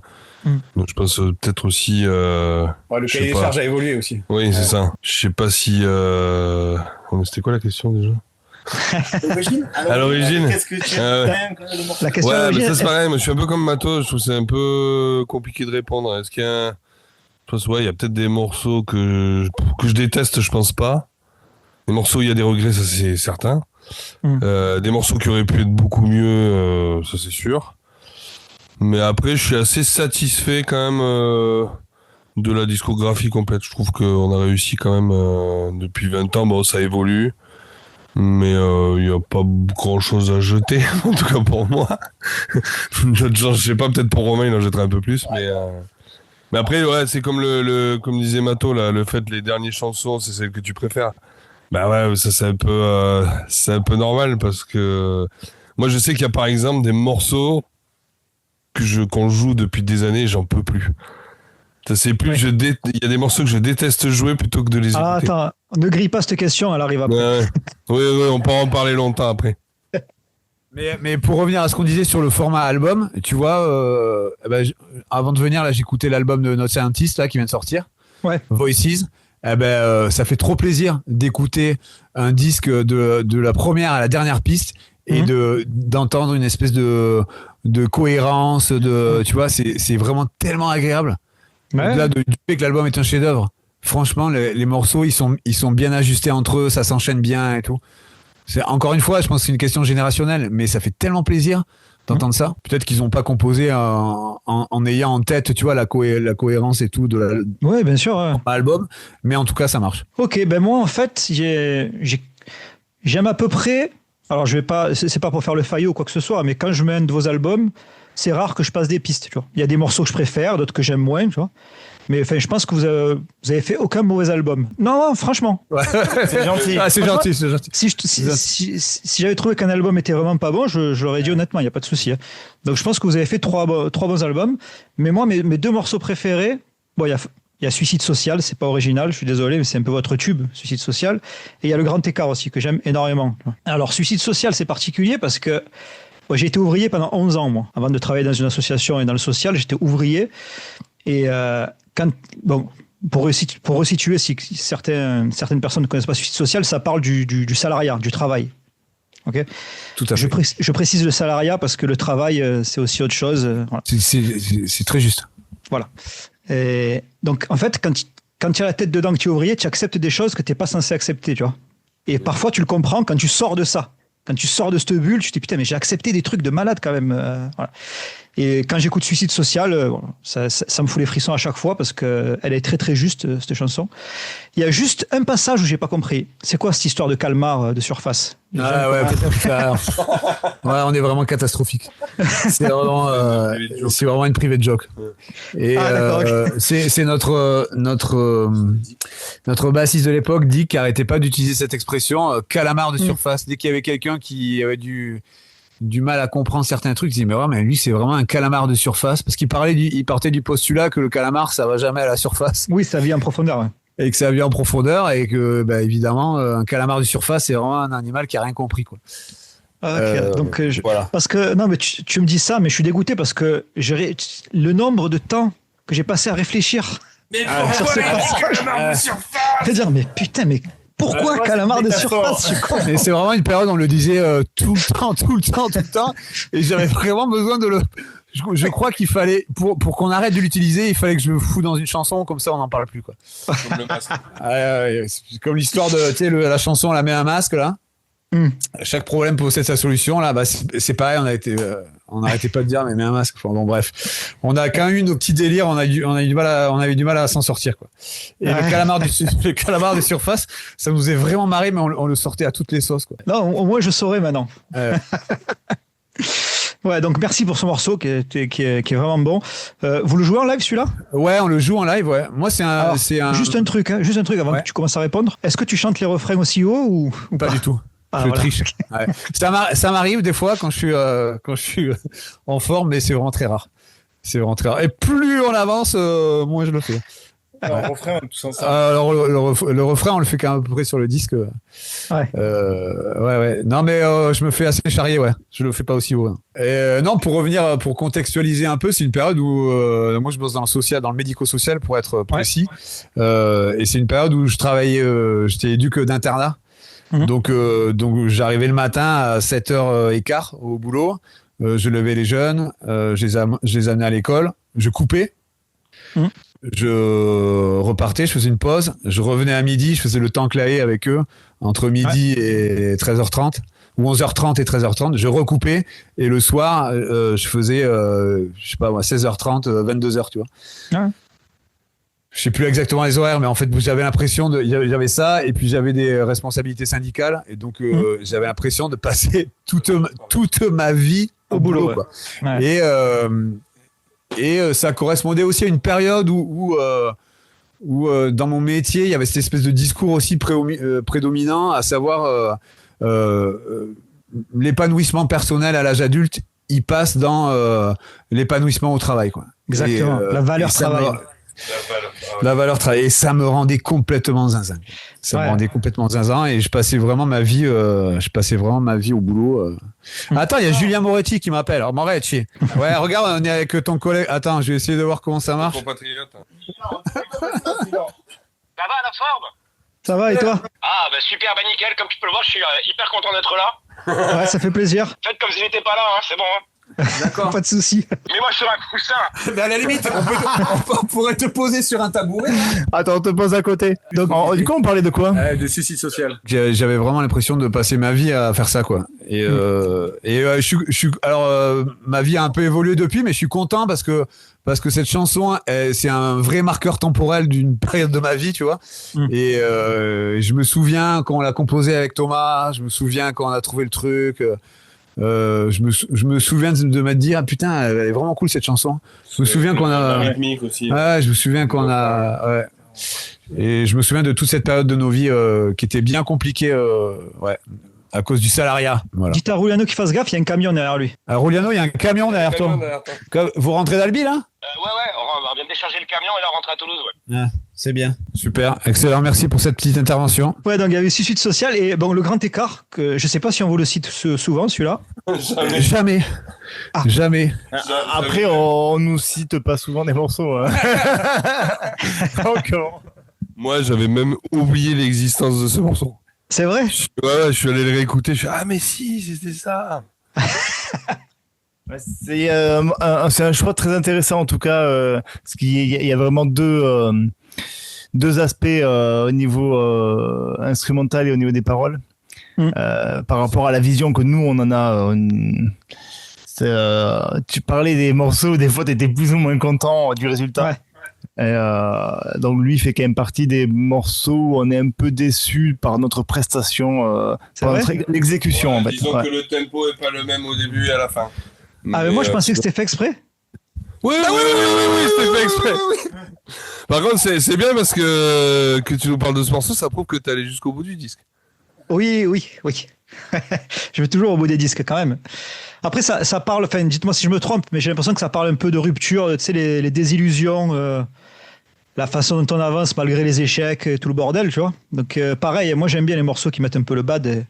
Après, cette métaphore là dans la gare avec le train qui part et tout, c'est vachement bien vu, ça fonctionne bien, moi je trouve. Et l'accélération à la fin, je pensais vraiment que c'était voulu. Non, Non. non. Ah, il y a une accélération à la fin. Mais arrête, putain. Mais c'est une catastrophe. Mais en fait, on va dire les termes. Moi, j'adore ce morceau aussi. Je suis d'accord avec toi. J'adore la mélodie. Moi aussi, je l'avais oublié. C'est Manu Panier à l'époque qui a enregistré ce disque à la base, qui avait trouvé la mélodie. Et on a toutes les pré-prod et tout. Et on avait vraiment une idée précise de là où on voulait aller. Eh ben, on n'est pas du tout allé là-dedans. et donc, non, c'est un gros regret parce qu'il est mal enregistré. C'est une session studio où on a fait beaucoup la fête et on n'était vraiment pas du tout calé. Enfin, on a joué comme des pieds. Et C'est moi qui jouais. ouais. Tu es en train de cuver sur le. ouais. Bon, mais bon, toujours est-il qu'il a vraiment très mal joué Bah oui, forcément, ouais. parce qu'on n'était pas là. Manu Panier s'endormait sur le canapé du studio. Depuis la vitre, je voyais que son manche. Bon, enfin bref, c'est un regret parce que on l'a pas enregistré comme on voulait l'enregistrer. Mais je suis d'accord, moi c'est un morceau que j'aime bien aussi. Et ouais, il aurait fallu qu'on le fasse mieux. Ah ben raté. Moi, ça m'a jamais dérangé non plus qu'il accélère. Hein. Moi, j'aime bien. Hein, parler à l'époque. Comme moi, j'ai toujours un peu accéléré sans le vouloir en faisant de la musique. Donc, j'ai trouvé ça assez naturel. Donc, ça me dérange pas tant que ça. C'est vivant, quoi. C'est vivant, voilà. C'est ça, c'est vivant. On fait avant tout une musique organique, n'est-ce pas? Exactement. Ouais, donc c'est une bonne excuse pour dire que c'est normal que ça accélère, mais ça accélère vraiment énormément quand même. Ah ouais. Je pense que tout le monde pense que c'est fait. Parce que ça arrive au moment du dernier refrain, tu vois. Ça arrive pas oui, en plein milieu d'une mesure, tu vois. C'est vrai, même en poussant un peu, on pourrait y trouver une allégorie avec le texte bien et sûr. tout. Ouais, exactement. Ouais. Le mec, il est monté dans le train, il est parti, il accélère, tu vois. Ouais, c'est vrai. Peut-être qu'on va s'en tenir à cette version-là de l'histoire, mon cher Gutt. Maintenant que merci de nous aider. Hein.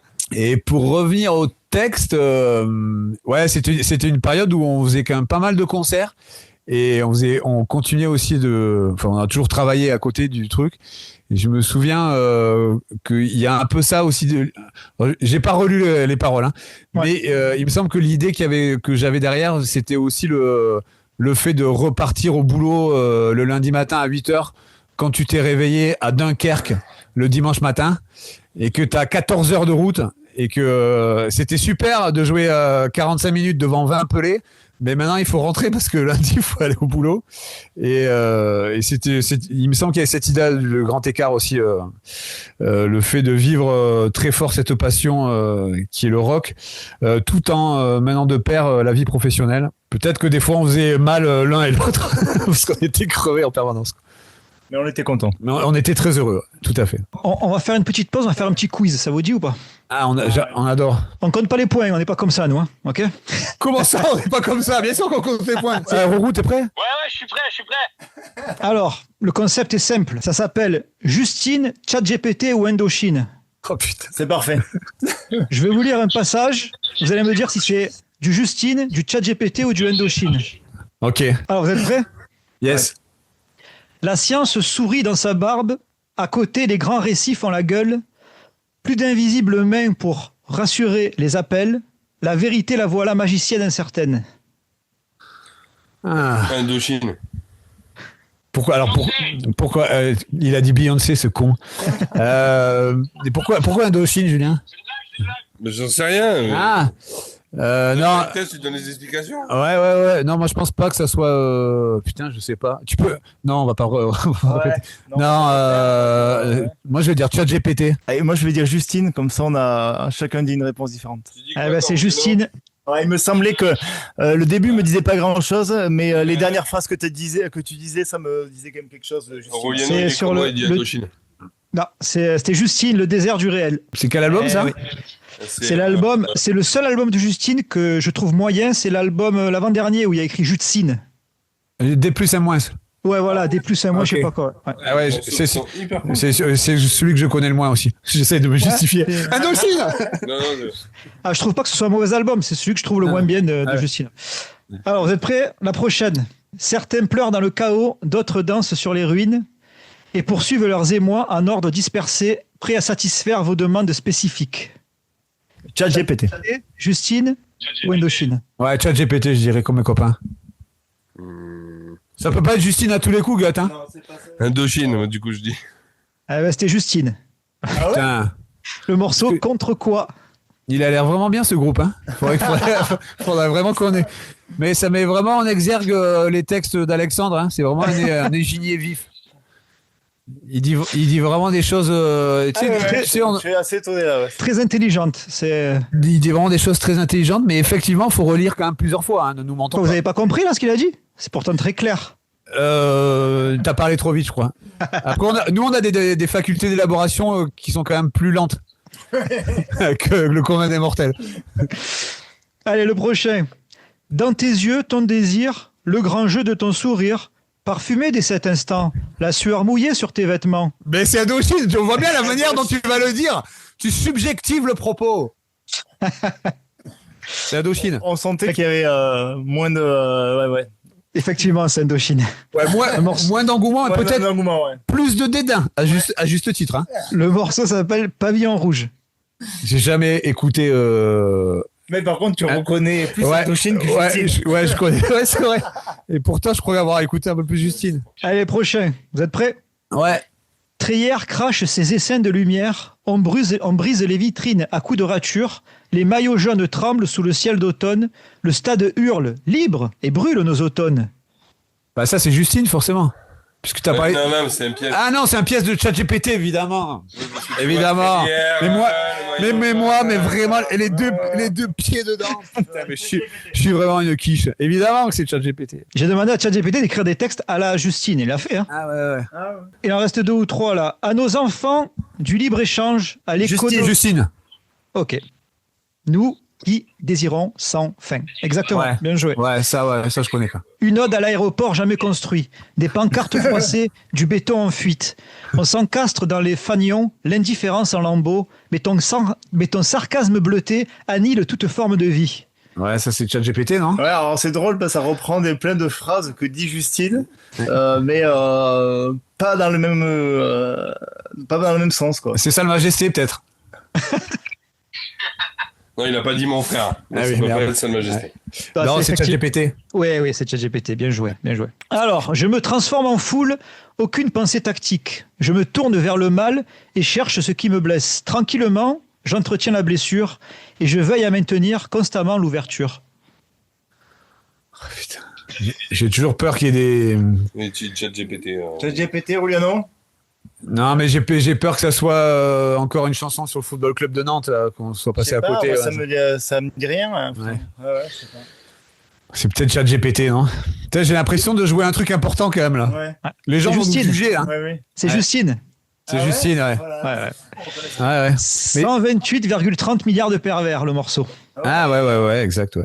Et Dieu sait rien du tout, ce qui n'existe pas, mais quelqu'un sait à quel point on considère Justine, moi personnellement en tout cas, comme sans nul doute le plus grand groupe de punk français des 30 dernières Ah années. hein. non, mais je comprends tout à fait. Même si tu trouves que leur texte ressemble à du ChatGPT, il n'y a pas de souci. Je vais vous laisser de toute façon, les enfants, là. Ah, Ok. Inquiétez pas. pourquoi t'arrives? Ouais, parce que... Ouais, mais il y a mon chauffeur, il s'ennuie un peu. Ah, oui. Je vais prendre un peu. Ouais, j'imagine. Ah, les gars. Bah, nous, on n'a pas de chauffeur en tout cas, ouais. Mais ouais. Moi, j'ai pas de permis, tu vois, donc... Bisous. Ciao. Je dis au revoir.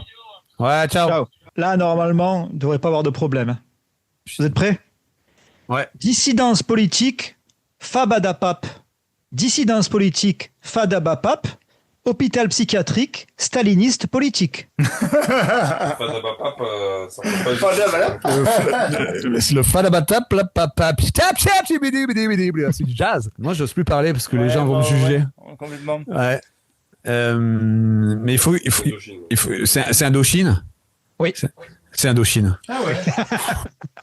Comment il s'appelle le morceau? Je vais quand même aller l'écouter. Dissidence politique, mais ça s'écrit avec 2 Z et le K pour politique. Ah ouais, ça y est, j'ai la flemme. Dissidence. Ouais, je vais pas, on va pas. Ok, super. Dissidence politique. Voilà. Dissidence. Ok. Allez, un petit dernier. On vote à l'arrache, on boit à crédit. Les affiches déchirées tiennent mieux que les promesses. Et si le drapeau tombe, on fera le cerf-volant pour voir la France s'écraser en couleur d'été. Putain. ChatGPT. Putain, ça me stresse. Parce que j'espère que c'est pas Alex qui a écrit ça. Ouais, je trouve ça, ouais. J'espère je me suis dit que aussi. c'est pas Alex.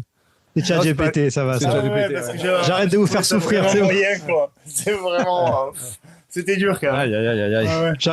J'avoue, c'était pas facile. Ouais, En vas-y, même vas-y. temps, moi je connais plein de groupes qui chantent en français qui ont des textes beaucoup moins bien que ça. Hein. Ah oui.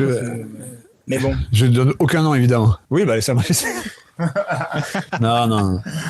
Alors, je précise, il a dit les salles majestés, hein, parce qu'on n'entend pas bien.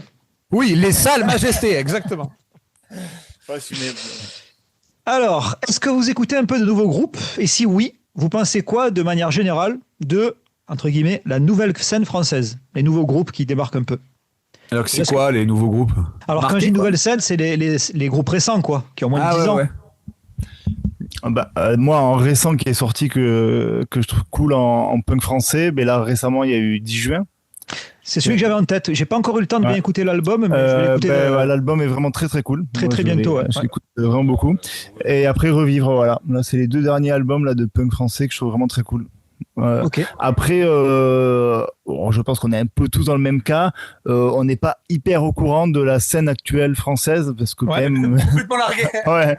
Donc on tourne quand même beaucoup moins qu'avant. On est beaucoup moins en contact avec les gens. On sort moins. On va avoir moins de concerts. Ok. Si, j'ai quand même écouté des trucs récemment très cool. Je parlais tout à l'heure de Loulou. Donc ça s'écrit L-U-L-U avec un accent aigu sur les 2 U. Donc c'est pas le groupe de Nice. Non, c'est pas le groupe de Rémi, qui est très cool aussi, mais non, c'est un nouveau groupe qui est divisé entre Lyon et Marseille, si je dis pas de bêtises. Ils ont sorti un album, ça s'appelle Loulou. L'album est éponyme, je crois qu'il n'y a pas de. Voilà, ça vraiment, j'ai adoré ce disque. J'ai bien aimé un truc qui s'appelle Griffe récemment. Ouais. Duo punk un peu foutraque avec des jolies voix harmonisées. Ouais. Ça pourrait te parler. Griffe. Je sais plus. Je me demande s'il n'y a pas 2 i ou. Enfin bon, bref. Tape Griffe dans internet. Non, Griffe. Non, G-R-I-F-E. Voilà. Je pense que ça, c'est des nouveaux trucs que j'ai entendus. J'ai bien aimé le dernier truc de Prise Rapide là, les anciens Fat Beavers. Ok. Qui est sorti récemment là, tout récemment. Et non, voilà. Après, j'essaie quand même un peu de me raccorder à la rampe là, de me rattacher à la rampe, mais effectivement, comme disait Mato, il y a plein de trucs qui ne m'intéressent pas ou plus quoi, et donc je suis largué quoi. Non, moi, comme disait Mato, là, 10 juin, Revivre, notre scientiste, ouais. Et non, après, sinon, je suis comme mes camarades, je suis un peu largué, moi. Moi, je vous pose la question, mais je suis largué aussi. Hein. Ah, ok. En fait, j'ai l'impression que. Alors, de temps en temps, je me force un peu à écouter tout ça. Quand je me dis force, c'est pas que je trouve ça mauvais, c'est moi, je suis pas. J'ai pas envie de découvrir. Ouais, t'as pas le réflexe, quoi. C'est fou. Alors, avant, il y a ne serait-ce que 10 ans en arrière, je voulais découvrir des trucs. Je fouillais, je cherchais. Et quand je découvrais un truc, j'écoutais beaucoup et tout. Aujourd'hui, j'ai beaucoup de mal à m'investir dans un nouveau groupe, tu vois. Bah, c'est intéressant ce que tu dis, mais je partage ton avis et à la fois c'est un peu flippant parce que je trouve pas. Excuse-moi, je dis pas ça parce que je pense que les nouveaux groupes sont pas bons. C'est moi qui ai trop envie, voilà, de. Ouais. Oui, on est bien d'accord. Je pense que tous les nouveaux groupes sont tout aussi bons, clairement. Non, mais c'est que l'âge évoluant, tu changes tes priorités. Mais moi, c'est vrai que j'ai perdu un peu ce truc de diguer, tu vois, d'aller creuser au maximum pour trouver des nouveaux trucs. Mais bon, si quand même, Loulis, j'allais oublier, les Loulis de Montpellier, L-U-2-L-I-E-S, super groupe.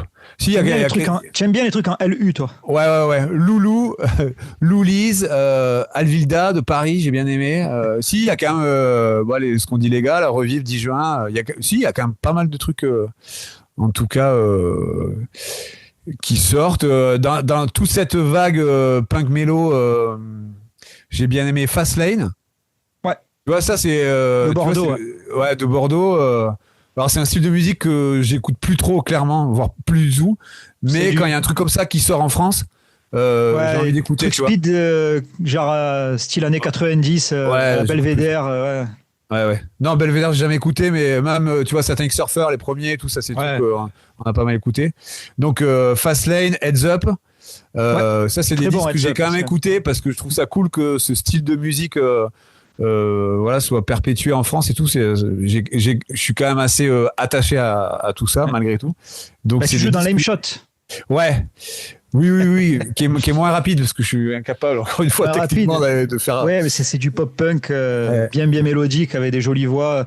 J'aimerais qu'on en parle un peu aussi après, si c'est possible, parce que je te l'ai déjà dit, je crois, mais l'Aim Shot, et c'est vrai, c'est peut-être le groupe français préféré et le groupe de pop-punk dans mon top 5.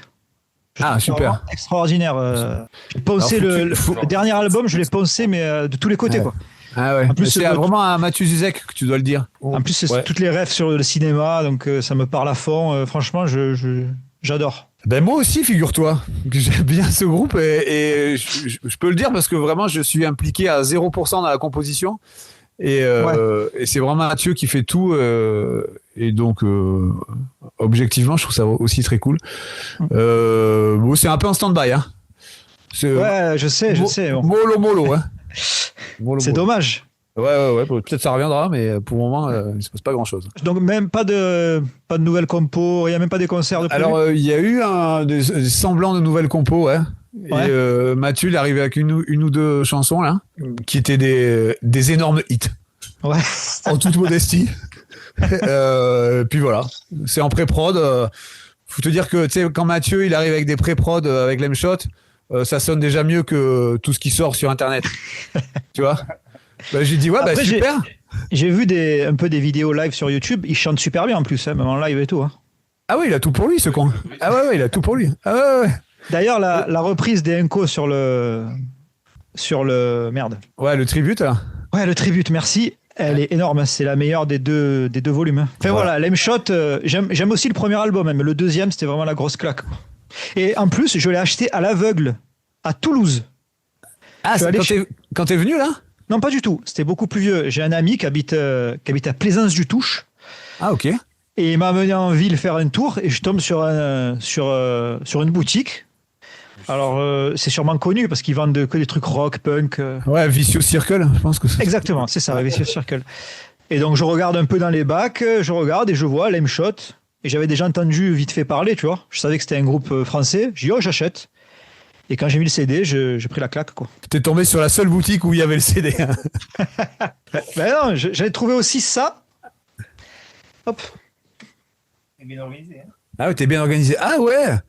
La cassette, alors, je vais essayer de la mettre. Voilà. Ah ouais. Je l'ai trouvé dans une boutique à Marseille. Alors, j'ai une autre question un peu à la con. Hein. Selon vous, qu'est-ce qui a changé entre faire du punk en France en 2005 et en 2025 ? Est-ce que vous voyez des évolutions ? Ça peut être bonne ou mauvaise. Dans la scène, que ce soit public, orga, groupe. En gros, est-ce qu'il y a une différence entre vos débuts et aujourd'hui ? Alors, encore une fois, on est bien rangé des bagnoles pour répondre. Il y a forcément des trucs qui évoluent, mais nous, déjà, on n'organise plus de concerts. Ouais. Dans notre ville, on l'a beaucoup fait et on le fait plus pour moult raisons. Donc ça, moi, d'un point de vue organisateur, je sais pas trop. Et puis justement, pour juger la scène punk, il faut à la fois faire des concerts, mais aussi être organisateur, aller voir des concerts. Et donc, vu qu'on n'organise plus et qu'on voit quand même beaucoup moins de concerts qu'avant, c'est dur de juger qu'est-ce qu'est la scène. Donc, après, c'est pas forcément jugé, ça peut être un ressenti. Jugeur, c'est pas... Non, après, nous, dans la manière pour Charlie Fiasco, ce que ça a changé, c'est que il y a un côté par rapport à il y a 20 ans, c'est plus facile dans le sens où quand on veut tourner, on contacte des gens qui. Ouais, vous avez un réseau. Donc oui, il y a un réseau qui fait on cherche des concerts, c'est moins difficile qu'avant. Où personne nous connaissait et qu'on mettait beaucoup plus de temps à trouver. Après, c'est difficile à ces dernières années parce que comme on a moins joué, les réseaux ont changé aussi. Et donc on les connaît pas tous. Oui. Donc il faut se mettre à jour de qui organise maintenant des concerts et donc c'est pas évident. On est en train justement de remonter une tournée là pour fin octobre. Ouais. Donc il y a toute une grosse moitié qui a été assez facile parce que on a encore des amis en activité, on va dire. Mais après, il y a quand même toute une partie où faut essayer de demander, qui c'est qui organise maintenant dans cette ville-là, dans cette ville-là. Donc un peu rechercher justement quelle est la scène actuelle. Et non, ce qui a évolué en 20 ans, c'est Internet. Hein. Et je trouve que ça a considérablement fait changer, en tout cas, les démarches des groupes, quoi. Et encore une fois, je vais peut-être passer pour un vieux con, mais cette histoire d'exister, enfin, tu vois, pour exister sur Internet, j'ai l'impression qu'il faut exister sur Internet pour exister en tant que groupe, quoi. Et le vieux con. Et non, mais l'histoire des réels. Tu sais que maintenant tu vas suivre un groupe sur Insta. Il y a des réels en permanence. Tu sais, il y a quand même cette espèce d'injonction à produire du contenu, quoi. Putain, voilà, tu vois les deux mots là, produire du contenu là, ça produire et contenu, ouais. Ouais, ça me débecte rien que de les dire, quoi. Et moi, franchement, je suis étonné de voir des groupes qui vont privilégier partir avec un mec qui va les filmer pour monter un réel Instagram plutôt que partir avec un ingé son, tu vois. Là, j'avoue que moi, ça me dépasse un peu, quoi. Après, ça a évolué. Les réseaux pour les groupes, pour les petits groupes, on va dire, tu vois, je te donnais mon exemple avec Nofutal. Quand je jouais dans Nofutal, on s'était dit, voilà, nous, on va pas pouvoir beaucoup exister au travers de la scène parce qu'on est en Corse. Ouais. Donc la première année, on a fait tous les endroits possibles où on pouvait jouer en Corse. La deuxième année, on les a refaits et puis voilà. Donc on s'est dit, on va essayer d'exister sur les réseaux en faisant des vidéos live, des clips, tu vois. Donc on mettait beaucoup de contenu encore, t'as vu. Ouais. Et en fait, ça paie pas parce que t'as beau avoir 2000, 2500 personnes qui te suivent sur les réseaux, ben quand tu vas faire un concert, ils sont quand même que 20, tu vois. Oui, évidemment. Donc, moi, je pense que pour les petits groupes, surtout les très petits groupes comme on était, c'est faire des concerts qui te ramènent le public.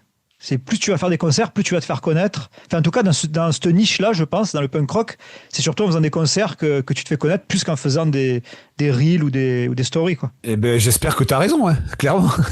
Clairement. Ouais. Après, pour des groupes établis qui remplissent déjà des salles, ou tu vois, c'est sûr que ça va être une grosse plus-value, parce qu'ils sont suivis par plus de gens. Après, ça a fait boule de neige, tu vois. Mais je pense que pour les plus petits groupes, il faut d'abord passer, enfin, dans cette niche-là, je parle, dans le punk rock. Je pense qu'il faut d'abord passer par les endroits où jouer, plus que par les réseaux. Après, c'est une expérience personnelle, donc autant je dis des conneries, c'est pas représentatif, tu vois, mais je le ressens comme ça, quoi. Mais il n'empêche que tout le monde fait ça. Ouais.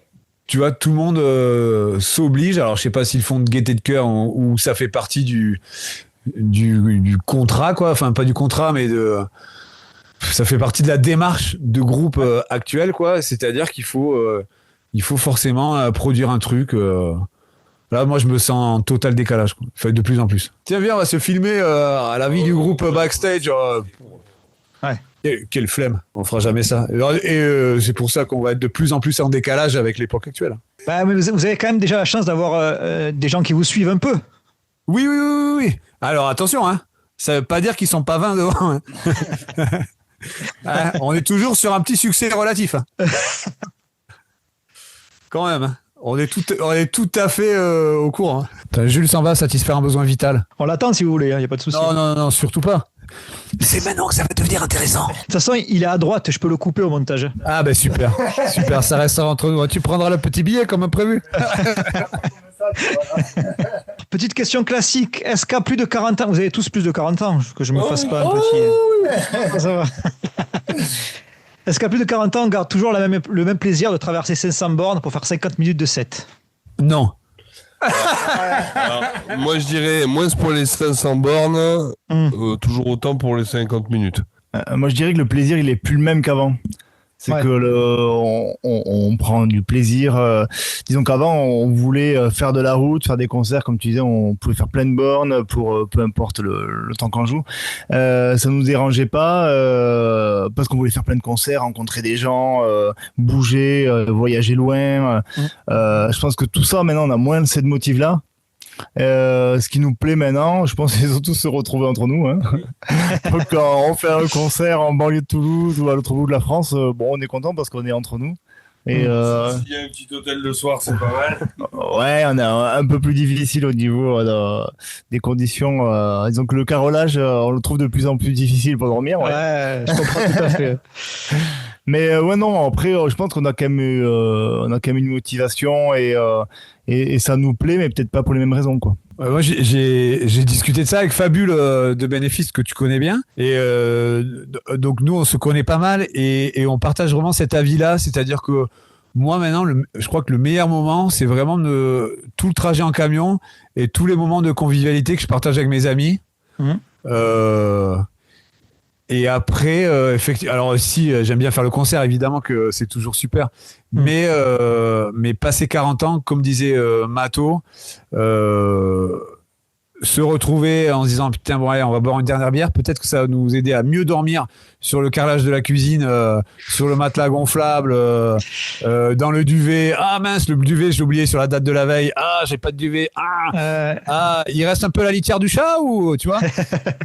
Ça franchement moi j'ai de plus en plus de mal. Bourgeois, bourgeois. Non mais je suis d'accord, on l'a beaucoup fait et moi, ça m'arrive de partir en tournée avec les shérifs en tant que technicien. C'est pas la même quand t'es accueilli comme une grosse tête d'affiche et que tu dors à l'hôtel. Ton rapport à la fatigue, au sommeil, il est quand même bien différent. Ah ben oui.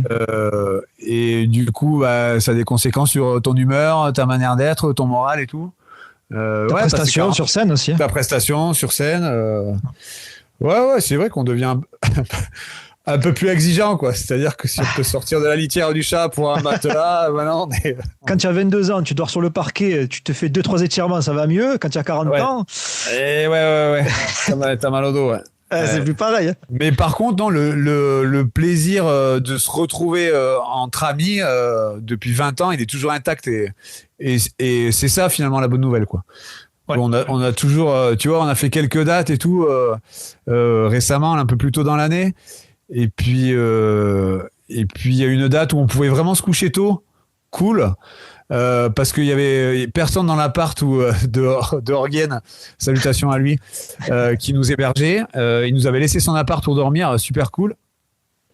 On a quand même réussi à se coucher à 5h30 du matin parce que juste à 4, tu vois, parce qu'on est content de se retrouver, quoi. Ouais.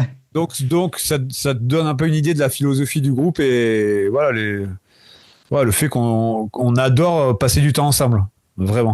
Et toi, Julien ? Tout pareil.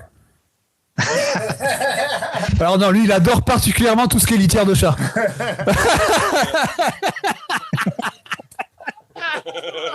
Voilà. Non,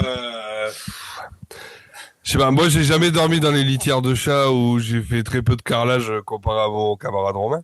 Ouais. Mais mais c'est ça, c'est que après le retour au boulot le lundi, c'est de plus en plus dur. C'est ça le truc, c'est que tu récupères moins vite. Qu'est-ce que tu fais toi, Non, ouais, mais après oui, il y a toujours l'envie, donc c'est ça qui est plutôt rassurant. C'est que on est content, même on a fait quelques dates là au printemps là où on était juste tous les quatre et comme dit Romain, on s'est couché à 5h du mat parce qu'on discute, on parle d'autre chose, on fait autre chose, on boit un coup, allez on boit un coup. Oh, il reste une bière, bon. Et puis le temps passe vite. Donc quand le temps passe vite, c'est que c'est cool. C'est la vidéo groupe en fait. Voilà, le truc c'est que c'est marrant parce qu'on en parlait dans la vidéo que j'ai faite avec Fabule et Auré des N-Lock. Je disais que j'ai fait une trentaine de concerts avec mon ancien groupe, j'ai eu la chance de faire une trentaine de concerts et je me souviens surtout des gens que j'ai rencontrés avant le concert, après le concert, mais quand je jouais, même si je prenais du plaisir, c'est pas ça que je retenais, tu vois. Oui. Et c'est pour ça que au-delà de l'aspect financier des groupes, des gros groupes établis, des grosses machines, qui prennent le jet, même pas ensemble, qui se rejoignent, qui jouent, qui s'en vont, je sais pas comment ils font, c'est parce qu'il n'y a pas le plaisir d'être en groupe en fait. Non, parce que c'est leur métier. Voilà, c'est ça. En fait, ils ont besoin de ça pour remplir son frigo. Et nous, on n'a jamais voulu que ça devienne comme ça. Et je pense que c'est pour ça que ça fait 20 ans que ça dure aussi et qu'on est toujours aussi potes qu'au premier jour. Parce qu'il n'y a pas eu cet aspect financier, cet aspect de contrat, cet aspect de... Tu vas jouer à un endroit, bon, ça nous a coûté tant, tu nous payes tant si jamais ta soirée n'a pas marché. Et puis voilà. Et il n'y a pas à se dire, ah merde, comment je vais payer mon loyer ? Parce que je pense que du coup, le truc est complètement différent. La vision de ton concert, de ta musique, de tout ce qu'il y a à côté est complètement différente. C'est pas les mêmes enjeux. Et si demain vous avez 2 boutons, on continue Charlie Fiasco comme ça, on continue, mais on devient juste professionnel. C'est-à-dire que on est assez gros pour gagner de l'argent pour vivre. Qu'est-ce que vous faites? Je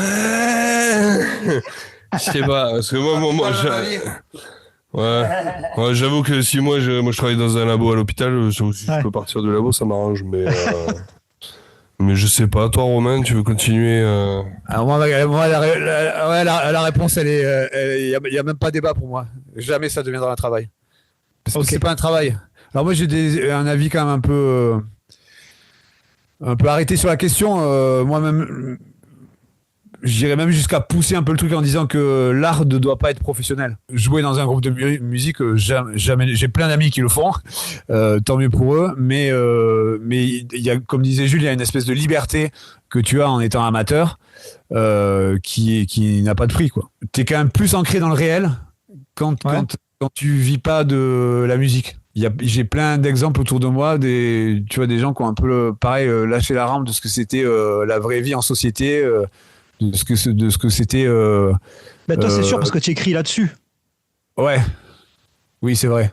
Tu vois ce que je veux dire? Oui, oui, ça nourrit ce que les chansons du groupe. On est d'accord. Ah, mais évidemment, je ne serais pas de quoi raconter si on était professionnel. Ah, ouais. Ah oui. Oui. Une fois que tu as dit 3 fois qu'on va regarder pousser les fleurs, c'est sûr. Ah oui. Oui, c'est une remarque très juste, mon cher ami. Ouais. Et toi, Thomas? Moi, je pense que c'est une question aussi qui se pose quand à côté ton boulot il te plaît pas, quoi. Moi, j'ai la chance d'avoir toujours fait des boulots un peu à passion, hein. Donc j'ai des boulots qui me plaisent, quoi, qui sont assez tranquilles, qui sont assez cool. Et donc moi, ça me va comme ça et je veux pas faire autrement. Je pense qu'il y a quelques années. D'essayer quelques années d'être professionnel, j'aurais dit pourquoi pas, pour voir qu'est-ce que ça fait, me dire tiens, 1 ou 2 ans, allez, on essaye de vivre de ça. Je me dis mais pourquoi pas, pour voir ce que ça fait, quoi. Mais à la longue, au niveau de la stabilité et tout ça, je sais que ça me conviendrait pas de faire ça aussi et que non, moi ça me va très très bien d'avoir mon boulot, d'avoir la musique et plein de choses dans ma vie, quoi. Même si c'est ta passion, le fait que tu aies des contraintes de temps, c'est-à-dire que tu es obligé de le faire à partir de telle heure à telle heure, tu es obligé de le faire le lendemain à partir de telle heure, c'est ça qui devient aliénant. Donc si ton groupe devient professionnel, c'est pareil. Si tu n'as pas envie de composer aujourd'hui, si ton groupe il est pro, il va peut-être falloir que tu composes aujourd'hui, tu n'as pas le choix, tu vois. Donc en fait c'est la contrainte qui ah oui, qui va définir tout. C'est la contrainte qui définit le travail déjà. Voilà, ouais. Donc ouais, on n'aime pas trop les contraintes. Mais après, ne soyons pas hypocrites, hein, ça aurait jamais marché au point de devenir professionnel. Oui, le postulat de la question, c'était s'il y avait des boutons magiques. Oui, tout à fait. Tout à fait. Moi, je garde le bouton du monde réel. Alors, avec l'expérience, est-ce que vous arrivez à repérer les petits signes qui annoncent un concert foireux, que ce soit à votre presta, l'orga, le public ou autre? Est-ce que vous avez des anecdotes à ce sujet? Tellement. Ça veut dire que là, on repart pour 3 heures. Tu veux répondre, Mato? La plupart du temps, quand il y a un concert foireux, c'est parce que nous, on foire un concert, hein. Donc ça peut arriver. Donc Par exemple, un exemple tout à fait concret. Ouais. Quand tu vois le rider de la soirée et que tu vas marquer Charlie Fiasco 1h15 du matin, ça veut dire que ça ne marchera pas. Ok, c'est un premier signe. Okay. C'est un premier signe. Ça sent le concert foireux. Le petit 1h15. Alors que le petit 20h45 en ouverture de soirée, ça sent le bon concert. Non mais Mato a tout dit. On est souvent les principaux responsables d'un concert foireux. Et après, non mais objectivement, puis même les concerts où on sent que l'accueil va être un peu plus léger, on va dire. Soit on y va de manière tout à fait. On en a discuté en amont et puis on sait on sait où on met les pieds, quoi. On l'a choisi et on n'a pas tant de mauvaises surprises que ça. Ça en revient à la question d'avant, c'est que comme nous, ce qu'on aime, c'est quand même être entre nous, hein, c'est que voilà, tous les 4, on aime passer du temps tous les 4. Donc si on voit les gens de l'orga, ça se passe bien, donc tant mieux, c'est cool, hein. Si en fait le plan il est un peu foireux, que ça se passe pas très bien, c'est pas grave, on est entre nous, on passera quand même une bonne soirée. Ouais, faut se lever tôt pour nous faire passer une mauvaise soirée, quoi. Mais quand même, on a eu souvent. Je comprends pas. Pourtant, d'habitude, il y a du monde au concert, mais ce soir, il y a la fête du jambon à Bayonne ou quoi. Du coup, il y a personne ce soir. Ça nous arrive assez souvent. Quand même. Oui, il y a toujours une bonne excuse pour qu'il y ait personne. Une petite anecdote d'un truc qui te dit là, le plan est un peu foireux. Quand tu joues en Europe de l'Est et que devant toi, t'as des gens qui se mettent en ligne et qui tendent le bras comme ça pendant que tu joues, là tu te dis la soirée va être compliquée. Là c'est On s'est enfui. Tu m'étonnes. On s'est enfui. On a joué 4 morceaux devant des nazillons qui tendent les bras à l'enfer. Ah Mais là là.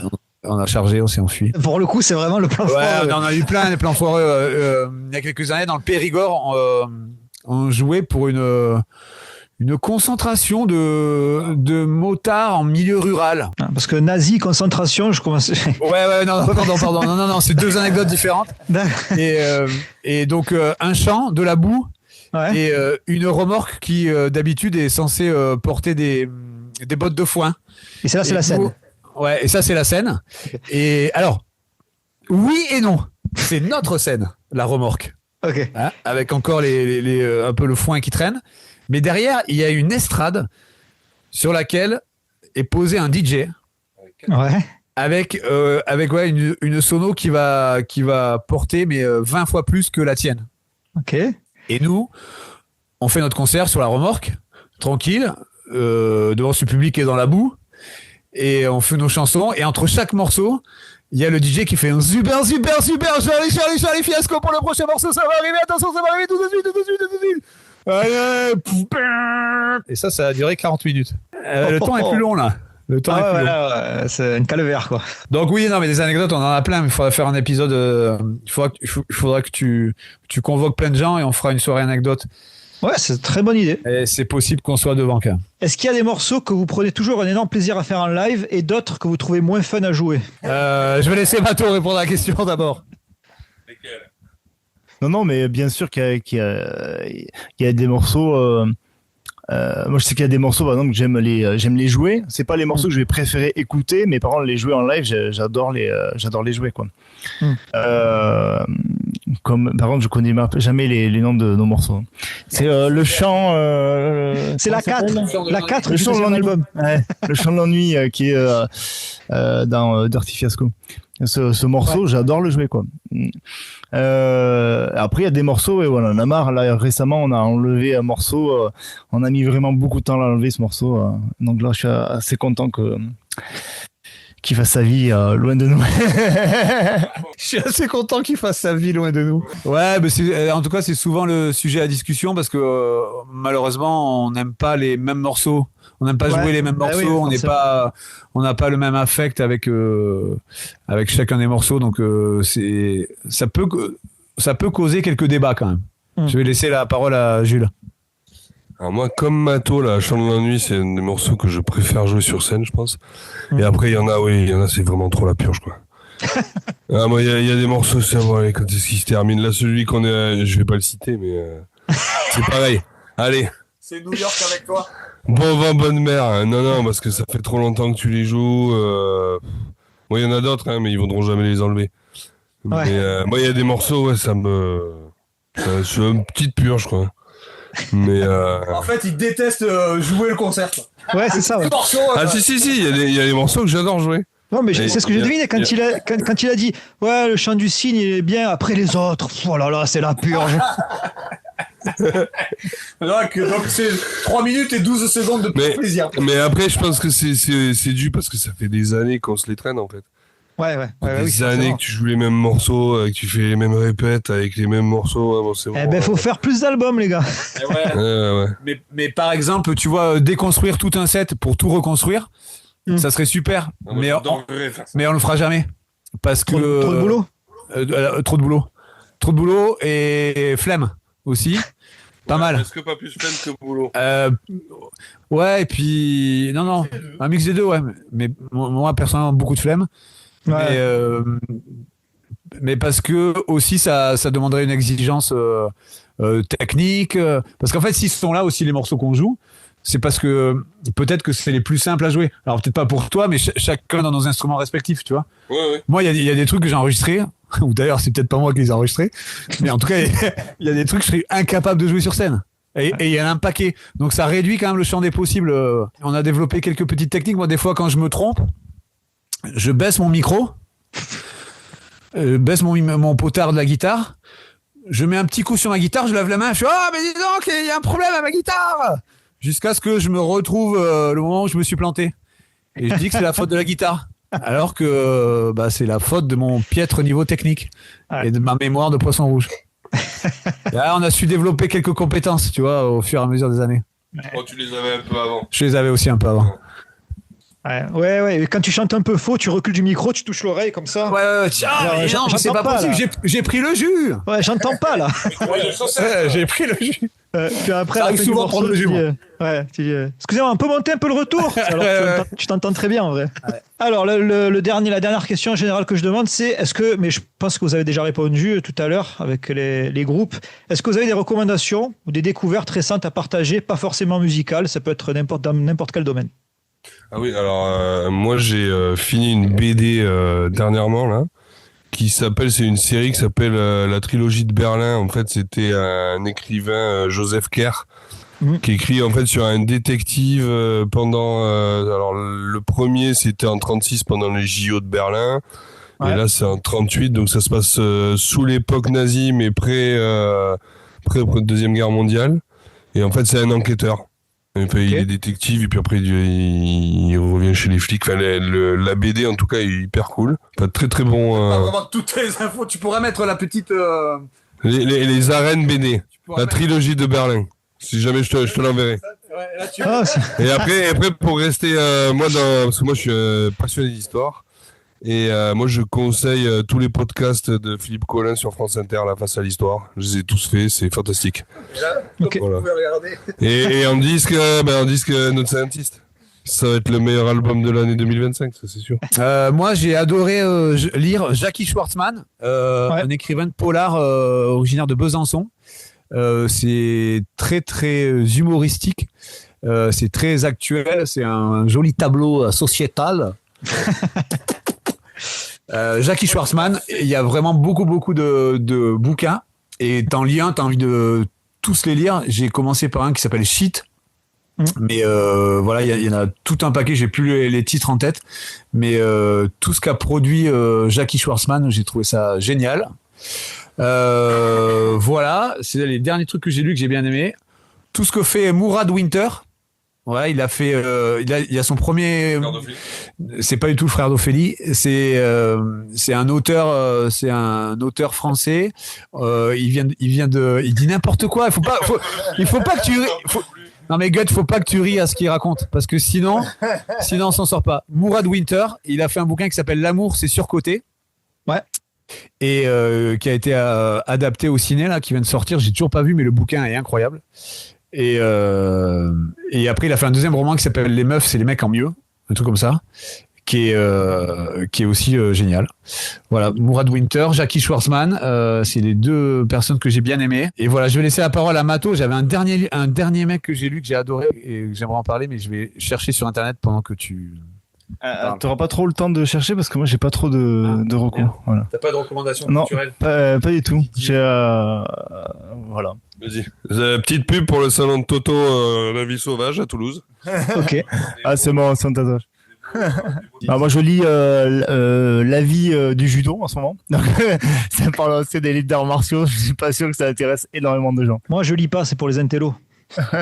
Voilà. Moi je sais pas lire. Ouais, moi je viens de lire L'Arabe du futur là. Ah, Red Satouf. Ouais, Red Satouf, là j'ai lu les 3 premiers tomes.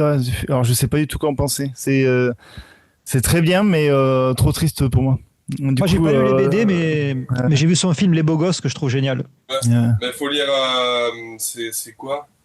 C'est jeu d'acteur ou un truc comme ça? Ah ouais, j'entends pas. Ouais. Qu'est-ce qu'il a dit? Le jeu d'acteur qu'il a sorti après. Ok. Qui est pareil, ouais. Vas-y Roro, tu es. Alors, moi je voulais parler d'un écrivain du 06 de la région niçoise qui s'appelle Didier Balducci. Il a écrit une série de bouquins qui s'appelle Tourisme parallèle. Voilà, je crois qu'il y a 5-6 tomes. C'est absolument génial. C'est-à-dire qu'il va décrire avec brio sa région et tous les endroits insignifiants de sa région, chacun dans des thématiques différentes. C'est vraiment très très bien écrit, c'est à mourir de rire. Didier Balducci, Tourisme Parallèle. Ok, voilà. Parfait. Ben, merci les gars, ça m'a fait plaisir. Merci. Toi. Merci. Merci. Donc si un jour j'ai la chance de vous voir en concert, vous n'allez pas jouer le grand écart alors? Eh ben non, il faudrait qu'on apprenne le tempo. On le trouve déjà. Bon, ça va, c'était cool pour vous. C'était très bien, on a passé un super moment. Vous avez passé un bon moment, bon, ben, c'est l'essentiel alors. Bon, merci les gars, à plus et vous revenez quand vous voulez. Merci beaucoup pour ton temps. Merci de t'intéresser à nous. Salut Gut. Ciao les gars, ciao.